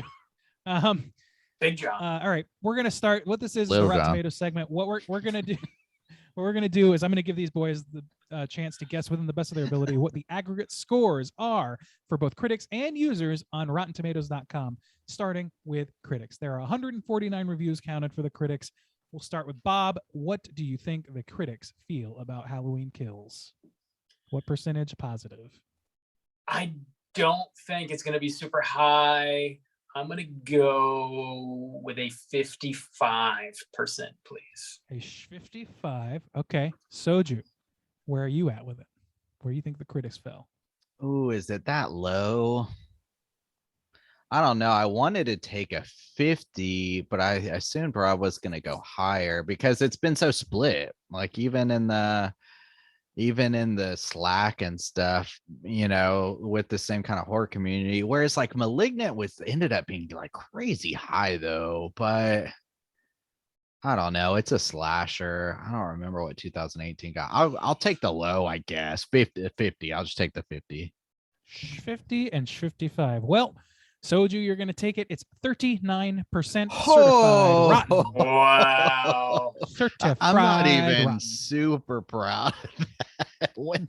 It feels Damn. bad, dude. Yeah, don't that think that feels that's fair. too low. Yeah. 39. This is a middling movie. Yeah, it's not a bad movie. Like- I hate the amount of controversy it's getting. Yeah. I get why. To me, it's like not so different from the first one. I mean, it is in like Correct. general structure and stuff, but to me, the problems that are rearing its head in this one are the things I was saying in the first one. And so I feel a little vindicated, but also I feel like it's about the same. Like maybe To me, it's like- 2018's a little better, but like I don't know.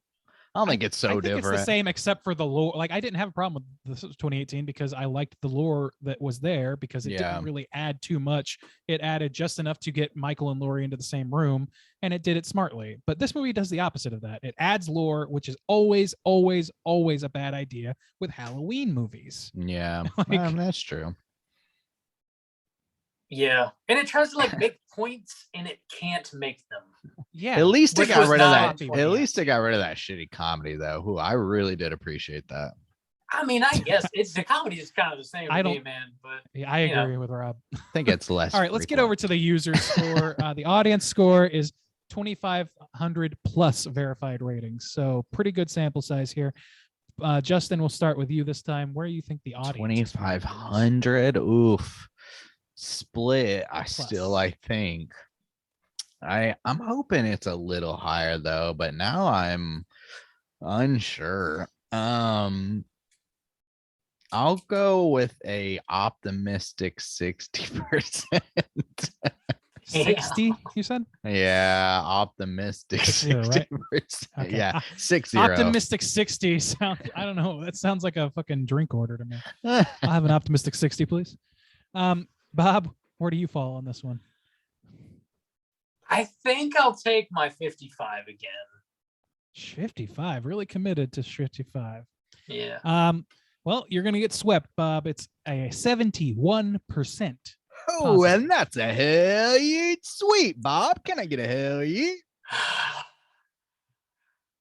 Um, And it also isn't penetrating you. That's a bummer. That is That's a bummer. a Way to go, That is a Soju. Yeah. bummer. So way to go. Here, let's read the critics' consensus and the audience says, which this movie fortunately has both.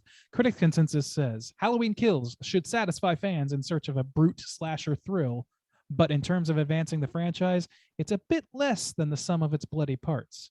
I don't think that's unfair at all. I think that's way more That's pretty reasonable fair. than the score Yeah, would that's pretty on point. would indicate. yeah. Audience says Halloween Kills doesn't do much to move the Michael Myers saga forward, but viewers looking for hardcore horror violence won't be disappointed. Now, I don't know. I would take issue with the idea that it doesn't move the Michael Myers saga forward in that it certainly tries to. It just does it in the worst way, in my Yeah. opinion.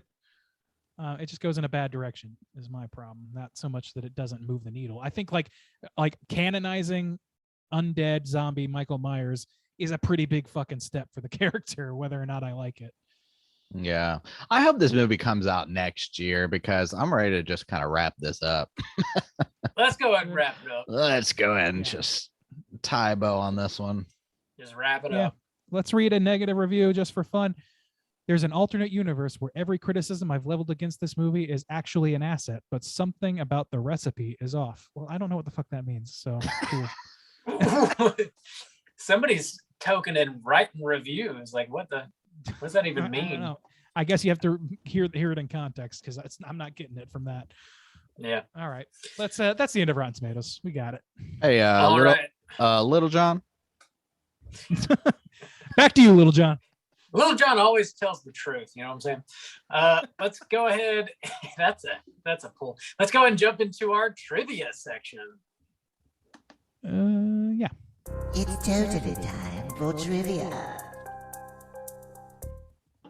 Okay, boys, it's totally time for trivia. There's actually for a new movie, maybe because it was delayed a year, there's like quite a bit of trivia on this, and some interesting stuff as well. Let me go back through it. We mentioned it before, but I'll say it again. The mask of the three corpses are wearing on the merry-go-round are the silver shamrock masks from Halloween 3 Season of the Beach. Yeah. So Jamie Lee Curtis reprises her role as Laurie Strode for a 6th time. And in doing so, she surpassed Donald Pleasance with the most appearances in the series. Yeah. So with this movie, she took the lead on that one. You don't know what death is. Yeah. I was waiting to see if there's a little bit more on that. Yeah, Jamie Lee Curtis, Charles Cyphers, Kyle Richards, Nancy Stevens, and Nick Castle were all in the original Halloween and returned for the sequel, which is cool. I just wish like maybe they should have strung that along, not bring everybody back at the same time, and also not just kill everybody in senseless ways at the same time. Don't worry, Ben Tramer's coming. Dude, He's a coming. I hope, dude. I hope they get somebody like super hope he's ridiculously played by Danny handsome to DeVito. play. Danny Or DeVito. That'd be Danny DeVito. badass. I'd watch that. Frank Reynolds' ass is in a Halloween movie. That's the only Hey, direction the it's Ben series can go. Tramer. It's got to go full. It's got to go full resurrection. I got my It's pieces and I absurdities. started I blasting. started blasting, Dude, but I I'd don't watch- see so good. So I I'd got watch- Marion Kramer. I'd watch the What? shit out of that Halloween. Dude, I would watch that every day. Every day. Oh my god. Let me see. Oh, so they initially planned to film these films back to back. And I liked it again, kind of like Halloween 2. It took place on the same night. I didn't mention that. They left it kind of open on this one where it was going to continue, but I like the idea that they all just kind of take place on the same night. Anyways, they couldn't film them all back to back to back because of the overall intense schedule. And I'm sure the pandemic situation had something to do with that. Do you know about have they finished wrapping like production? No, they are finalizing the script right now, and it is still on schedule to be released next October. Okay. One of Michael's victims tries to strangle him with a stethoscope. This is a reference to Halloween Deuce, where Michael strangled Bud the Chud with a stethoscope. Did he? I was never clear on what he did to Bud because it's in the back room in that shot, and there's That is Yabos directly in true. my face. I So thought he just choked him, but maybe he had a stethoscope. Maybe, Yeah. maybe Sure. this trivia is wrong. I wouldn't doubt it. Yeah. Honestly, it could be Um, either way. There's a lot of references. Oh, of course, the mob kind of thing is kind of a throwback to Halloween 4, where the militia kind of gets together to go fight Michael Myers. Shit, in Halloween 2, they like start pelting things at the Myers house at one point. They form a mob kind of then. It just doesn't play out in any way. So one thing I'll say about this trivia is it really kind of illuminates me to a lot of the references. And I feel like, what's his name who made this movie? Joseph Gordon-Green. Like Joseph Gordon-Green, yes. No, David not Gordon. just David. God damn it. I know it's gonna fuck that up. Like loves the shit out of the Halloween franchise, because in the first scene in the bar, the scene begins with 3 ladies doing a karaoke at an open mic. The song they are singing is She Doesn't Want You Anymore, which was a song recorded in 1985 by the Coupe de Villes. The band has a song in the original 1978 Halloween and consists of John Carpenter, Nick Castle, and the production designer and editor of the original film, Tommy Lee Wallace. So, I mean, like, there's so many like little things built into there's this. tons of them. Yeah. So many that it makes it so grating when they use giant fucking lines like Sure, everybody's entitled Everyone's to a great entitled to one good scare. Yeah, like one great motherfucking scare. you don't need to do that. We believe that you're a fan. I like, this is definitely a fan run film, no question. I'll do a couple more of the references. A group of trick-or-treaters shows Little John and Big John that one of the candies they provided had a blade that cut through one of their mouths. This is a reference to Halloween Deuce, where a trick-or-treater with a razor blade stuck in his mouth is taken to the Memorial Hospital, the Haddonfield Memorial Hospital, which we just covered a couple weeks ago. Or maybe last week. Yeah, last week. Also, Karen stabs Michael in the back with a pitchfork, a callback to Halloween 5, where Michael stabs Spitz in the back with a pitchfork. So there's like yes, famous character Spitz. Oh yes. Much So loved character. there's like so many references in this movie. And a lot of the trivia is just that, like a lot of the references. So I know we talked a lot about this film, so I'll go ahead and wrap it up there. But can I get one? Yeah. Sorry. I have one to add, which I only know because I was looking through the cast list for this. According to IMDb, fucking Bob Odenkirk is in this as a character called Bob. I guess maybe it was a Hmm. cameo in a crowd, I'm assuming, but I didn't notice him. Maybe a I didn't deleted see scene him. or something. Possibly. He's in but the ending. He's got a name, so I don't know. Maybe they just put his real name just to do it, but presumably that happens because his character has a name. I don't know. He pops up and just kicks Michael right in the nuts, and that's how it really ends. He's Roll Michael's credits. lawyer. Yeah. Dude, oh my God, that's where we're headed. He's All been right, Tramer, maybe. The next one's going to be the trial of Michael Myers. Trial by combat, of course. Oh my God. Um, Let's go and get into Cooter of the Week. Here we go. Straight chillin'. Cooter of the week.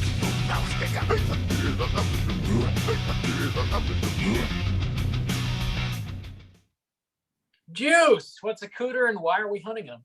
A cooter is a character type and a straight Sean exclusive. Cooter must hit 3 of these 5 points to be considered a cooter, and we want a cooter with the most points. The 5 points are sexual deviance, manipulation, smug arrogance, overall look and attire, and overall patheticness. Boys, do we have a cooter in Halloween Kills? I was trying to think of the number, but I guess it doesn't have one. Halloween 3 again, I guess. Again, Halloween 3 Redux. Yeah. So who's the cooter in this movie, boys? I feel like we could probably get us one. I'm having a hard time identifying one. Maybe here. Tommy Doyle. I mean, there's a lot of characters. He's definitely Maybe, but Tommy I don't- Doyle. Smug arrogance. Yes. Sure. I wouldn't give him manipulation because I don't think he intentionally lies to anybody. He's kind of pathetic. Is he? Yeah. He gets his I ass don't know, whooped by man. Michael He's a- Myers. He Oh gets yeah, murdered. like nobody gets their ass beat by Michael Myers, of course. Famously, he's an easy guy to beat. I don't know. I think no. I don't know. I guess the way I liked when he was kind of getting told off by Karen when she's like, "You took my daughter off to look for a murderer, like you dumb fool." Like, Yeah. I don't know. I don't know. I think he's foolish, but I don't know if that really hits. Yeah. I mean, he's smug arrogance. I'll give that because the rounding up of a posse without knowing the full facts is obviously stupid of him. Yeah. Maybe, I mean, I wouldn't give him patheticness because he's just like he's no more traumatized by Michael Myers than Laurie Strode, and we love Laurie Strode, so Well, I don't really count that. Well, we did. Look in attire. Well, I mean, in this movie, she doesn't have a lot to do. So. She doesn't. No. looking attire. I just don't I see know. it, man. I don't. Yeah, I don't Okay. see it I don't know either. if I see it on anybody. Like, unless I'm forgetting someone. Yeah, it's hard to pick one in this movie because like the most fleshed out characters are Big and Little John, and they're fine. Like we don't really fucking know anybody else. That's Like, true. That's fair. What's weird is I don't remember if he was our cooter of the week or not in the 2018 edition. But Allison's boyfriend, Allison, right? Her boyfriend Yeah. who like throws her phone in Cameron. a punch I bowl. think or he whatever. might have been our cooter of the week. And he It might was have been our either cooter of the week, him- but he's too traumatized and serious in this one to Yeah. really qualify anymore. I thought doesn't I do thought any we shitheaded picked things. the kid that was like trying to make out with her, who's dressed up Could like be. a devil. I We can't remember his might fucking have. name. I Yeah, feel like yeah. it It's was one a of- one of tight, those, a that's tight true. race. Yeah. Yeah, but I don't think there's a cooter Maybe in the this movie. kids with the Halloween 3 mask, but I don't think that's enough. They're No, just fucking no, they're kids fucking kids. around on Halloween. I don't know. Yeah. Stealing candy, yeah, and they get murdered. No, All right. I I don't- guess not. I don't see it. It's a Cooter cooter-free free film. since 2021. Halloween Kills gets off easy, potentially in this area only. So let's go ahead and talk about what we've been watching this week. Hey gang, what you been watching? Rainy, what you been watching? I did not have a ton of time on my hands this week, but I did manage to watch a few things. I watched the film Hellfest, which dropped on Netflix recently. I think a lot of people saw it for the first time because of that, and I quite enjoyed it. There's not much to it. I like that actress who's like the lead, but it's a weirdly similar role to what I really liked her in, which was the Channel Zero No End House season, which I thought was great. and I thought she was great in that. And there's definitely more in depth than this film, but it's a pretty decent slasher film. I just think it kind of goes nowhere. But that said, the fucking set dressings in this movie are worth the price of admission alone. Like them walking around a fucking hell themed amusement park is amazing. Love that. I watched a documentary that we have watched before called H.H. Holmes, America's First Serial Killer, which is about the serial killer H.H. Holmes, Albert Fish, I think is his real name, which is like a really terrible like early 90s documentary, like documentary style. It's like cheesy as shit, and I kind of don't trust it entirely because of that. But it taking at face value everything they say, that's a fucking fascinating story. So I have seen it before. I watched it again. I just don't really like I kind of, while I'm watching it, roll my eyes a lot, even though it's about horrific shit. I also finished Midnight Mass finally, and it was incredibly late to the conversation about that, but it's incredible. It's very, very incredible. It's like, even Becky, who watched it all with me, we watched it together, and she was like kind of iffy on it all the way until like maybe the last episode, and she's like, that just stuck the landing. And I was like, yeah, dude, this is just great fucking writing. It's really like interesting preponderance on a lot of things that I'll just let you watch and find out about. So it's great. The performances are great.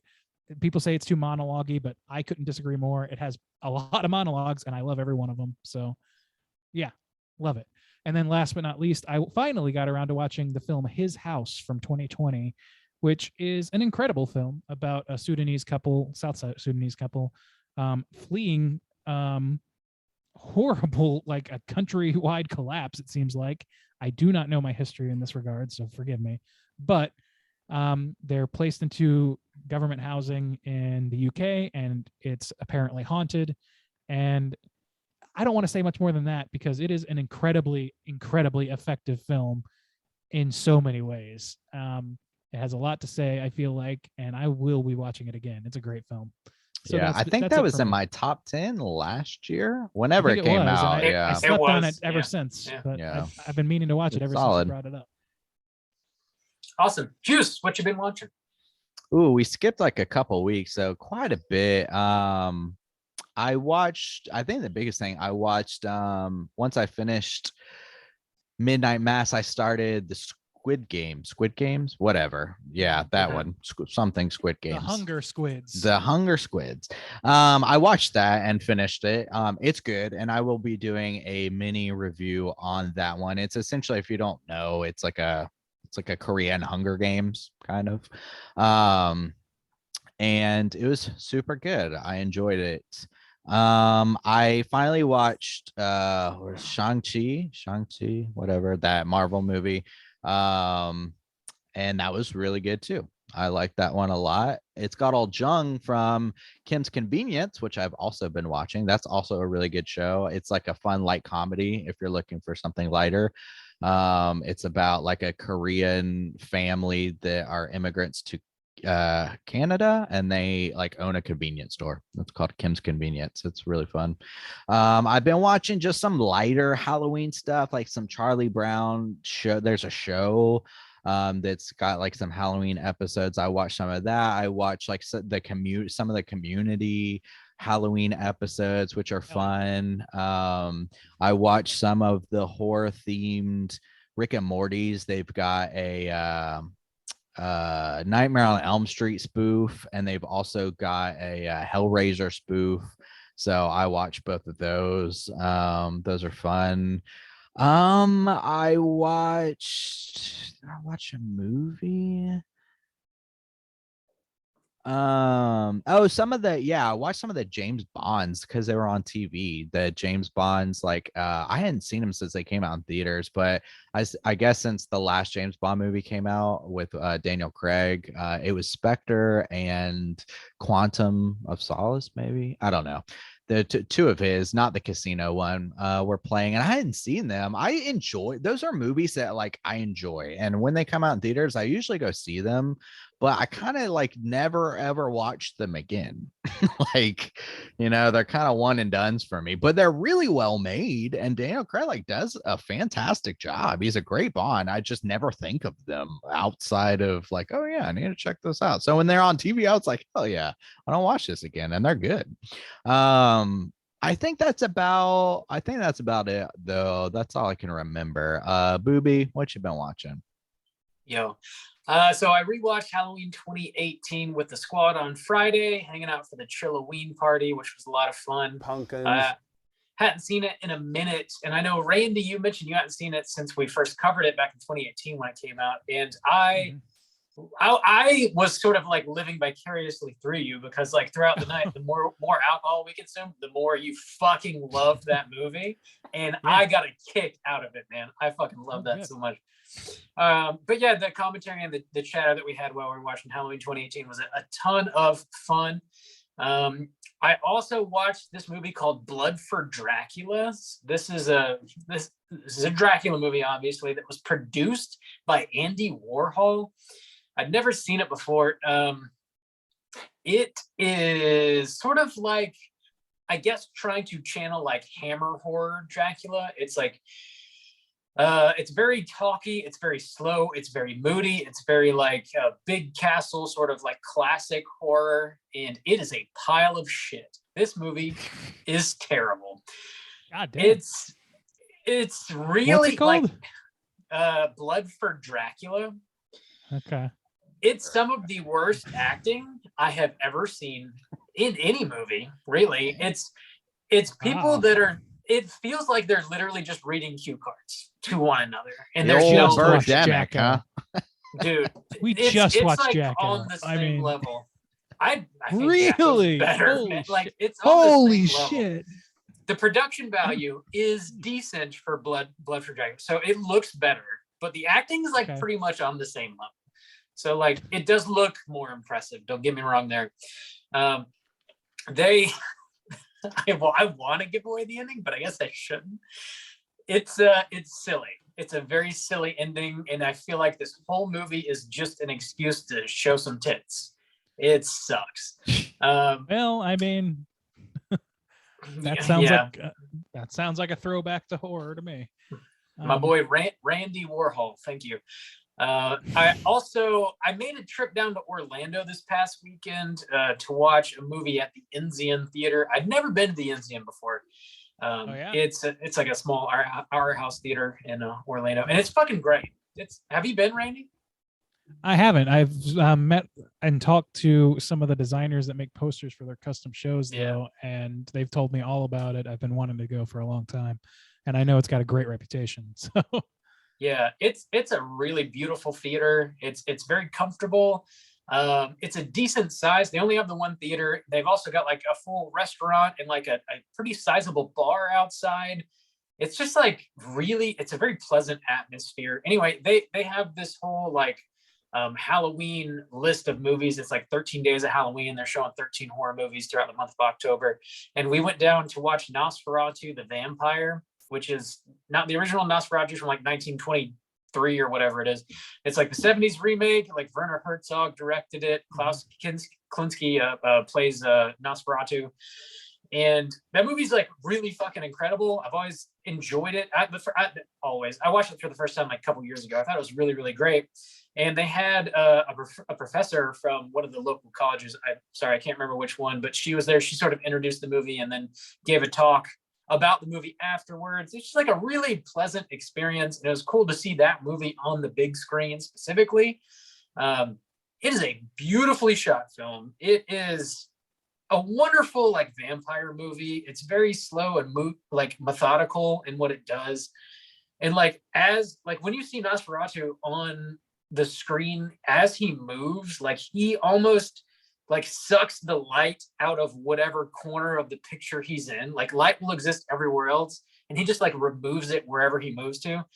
It's like, I don't know, man. That movie is fucking incredible. If you want like sort of some newer like classical kind of like literature, like literary try horror, Blood for Dracula.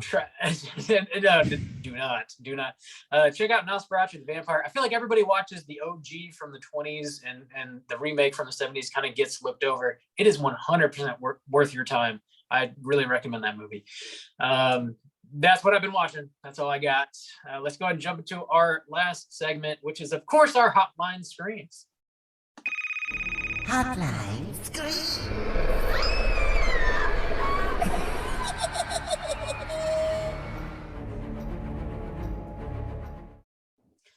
If you are listening and would like to call in and leave a voicemail to be featured on next week's show, hit us up at 904-638-3231. We have 3 voicemails this week. First up, I believe we're hearing from our boy Hydraberg. Let's hear what he has to say. What up, gentlemen? It's your boy Hydraberg. I'm just in the kitchen right now making myself a little omelet and some kielbasa. I posted it in the Slack. I know you've seen it. Anyway, I haven't called in a while. Been busy with life and everything. But I just want to say that, still loving the show. Loving the Slack community. I want to give a shout out real quick to Bob for coming on Cut Above about a month or 2 ago to review The Ritual. It was a good time.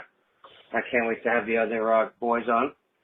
And I want to give a shout out to Jacqueline and John Richards, my co-hosts. I'm really proud of the work we've been doing on there. And it's a work in progress, and it's coming along really well. I also wanted to chime in about the topic from a couple weeks ago, because I'm behind. Movies that scared me as a kid that weren't necessarily horror.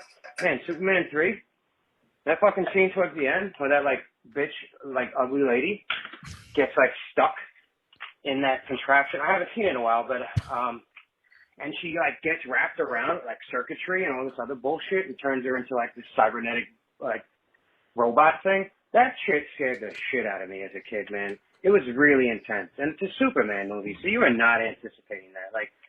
Superman 1 and 2 was, pretty, happy-go-lucky sort of Superman, you know what I mean?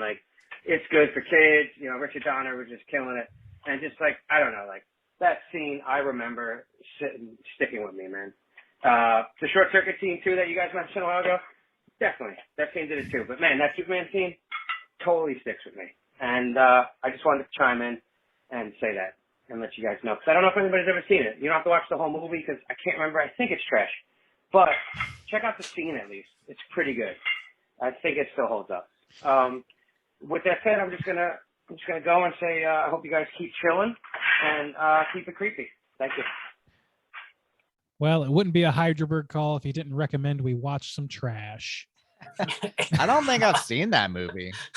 I've never seen Superman, honestly, any of them. Except for none of the Christopher Reeve Superman movies. I never have. To my shame.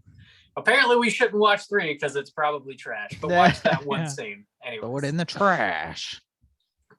So I just started blasting, but I don't see so good. Oh, Ben Tramer. We should start a petition right now. They haven't started filming yet. Dude, Ben Tramer if they couldn't get Danny He DeVito as Mario, I just don't know how we're gonna make that happen. But Ben Tramer, Danny DeVito, it's gotta happen. I just started blasting. Hey, Laurie. I don't know, just imagining that interaction got blue real quick. All sins follow would be the rats. All sins would be forgiven. And he obviously would die, and they would throw his body in the trash. Finally. Oh yeah. Michael Myers would personally throw him into the trash. They would then roll credits. That's the end of Halloween. Yeah, that would be worth the squeeze, man. The multi-million-dollar film releases. That joke. That one joke would do it for me. The third installment would be centered around crow's milk or crow-teen, whatever the fuck that is. Fight with the power of the crow. Fight milk. It all comes back to Sunny in Philadelphia. Thanks for calling, Hydraberg. Thanks for grilling up some gnarly sausages while you're talking to us. We're big fans of that. Thanks for your kielbasa talk. Halloween kills Bassa. Halloween kielbasa. Next up, we're gonna hear from our boy Tom. Let's hear what he has to say. Hey, Straight Chillin' Gang. I'm Tom here calling in. I just want to offer some advice to any of the listeners out there who are not a part of the Slack community, because they are some of the most supportive, wonderful people on all of the internet, and I've had just a miserable day, and their warm wishes and kindness is just overwhelming. All right, sorry to be sympathetic with you and cry a little bit, but love you guys. Take care. Have a great Halloween. See you soon. Don't ever get sympathetic on us, Tom. No, Thanks, that was Tom. extra nice, man. Yeah, thanks That's for very calling sweet, in, man. Thomas. Yeah. We hope. But you're it is feeling also better, man. true. Yeah. It is also true, and I don't think that's due to us so much as it is the Everybody great else, people that has been Yeah. attracted to us. So Yeah. congrats to us, really. Yeah. Yeah. Hope you're feeling. Hope everything's going all right, man.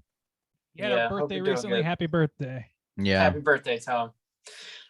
It's to like touch back on something you were mentioning, Rennie, about like how the horror community is like very split on certain movies that have come out this year, and it seems to be less of like an inclusive and fun environment. That's one thing that like does not exist within our own Slack community. Mhm. And kudos to everybody who participates. Like, we fucking love hanging out with y'all, and thank you for that.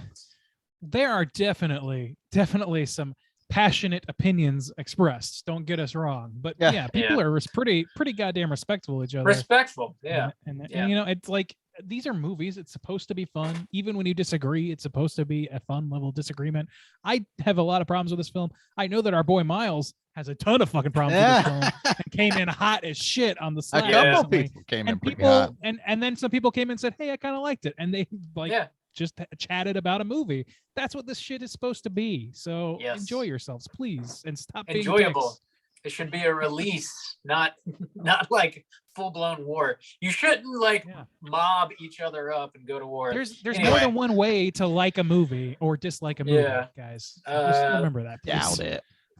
Doubt it. Okay. Next up, we're gonna hear from Logan. Let's hear what Logan has to say. What's up, bitches? It's Logan. Just wanted to say that the party was fucking awesome. I love getting to hang out and talk to everybody. And also, top karaoke hits. Number one definitely has to be Cowboy Take Me Away by formerly known as the Dixie Chicks, now the Chicks. Close second would have to be No One Has to Know by Shania Twain. And then my number three is Danger Zone, Kenny Loggins. Hell yeah. All fucking bangers, but I could karaoke just about anything. Hope y'all had a great week. See y'all later. Talk to y'all later, I guess. Bye. I forgot about our karaoke question. Yeah. If I'm going with a Chick song, I'm going with Wide Open Spaces every time. Every time. I like my spaces wide open, please. I need him open. I need him wide open. I don't like being taken away by a cowboy, so I'm not singing that. That's not my vibe. Thanks for calling in, Logan. Always good to hear from you. Next time, just call in and sing us a little bit. Sing us a little ditty. See what you got. Open up them pipes. Something non-copywritten, please. Yes. Gentlemen, do you guys have any prompts you want to pose for next week's show? Anything you want to put out there? I think that, like, honestly, like, we don't usually call for this explicit, like, this connected of a question, but I'm honestly curious what people think about this movie, and I kind of want to know what people have to say about it. There are some passionate opinions out there, and hopefully, I mean, call in respectfully, of course, please, because please understand that there are other ways to like this movie or dislike this movie, or any movie for that matter. There's a million different critical approaches you can take. I want to hear yours. Like, do you have a specific reason that we didn't talk about for liking this movie or liking the decisions this movie made? Or are there even more reasons not to like this film than what we bitched about here? I'd love to know more. Is this movie better than Malignant? That's what. Oh my God. I do not want to start that fucking poll. Jesus. I'm taking a hands-off approach if we go. You've already opened up the can, Randy. No, it's too hot. Too hot to handle. I don't want it. I don't want it. Yeah, call in. Let us know your thoughts about Halloween Kielbasa. We want to know. Hit us what up do you at think's going to happen in 904. Ends too? I want to know that. Are you a big John or a little John? How do you identify? That's the real question. Does that indicate sleeping position or whatever you want? A Randy. lot of things. I'm a big John. Hit us up at 904-638-3231. Let us know who else should play Ben Tramer. I think that's a good question. Yes. Dude, there's a He's million gonna questions be this in the week. next movie. He's gonna be guaranteed. Gonna be Emo Phillips. Man, that's gonna do it for us this week here at Straight Chilling. We'll be back next week with a brand new show. As always, We're going to be making a return to something we introduced last Halloween season, in which we were talking about The Simpsons Treehouse of Horrors, which was a lot of fun. It was something a little bit different, kind of shake up the Halloween season a little bit. Last year, we talked about episodes 1 through 4. This year, we're talking about episodes 5, 6, and 7. And we're also going to be joined yet again by our good friend Warren, who's got a podcast called Simpsons is Greater Than. You can find that anywhere you get your podcasts. He knows an insane amount about The Simpsons, and we look forward to chatting with him once again. So slam your eyeballs in at Simpsons Treehouse of Horror 5 through 7. Get ready for next week's show. Until then, please rate, review, and subscribe to us on iTunes. Follow us on Twitter at STR8_chilling. On Instagram at Straight Chilling Podcast. You can send us an email through our website, straightchillingpodcast.com. If you want to join in on our daily Slack channel conversations, just hit us up. Let us know. I'll send you a link so you can do so. And until next time, as always, all you mother truckers, please keep chilling. You don't know what death is.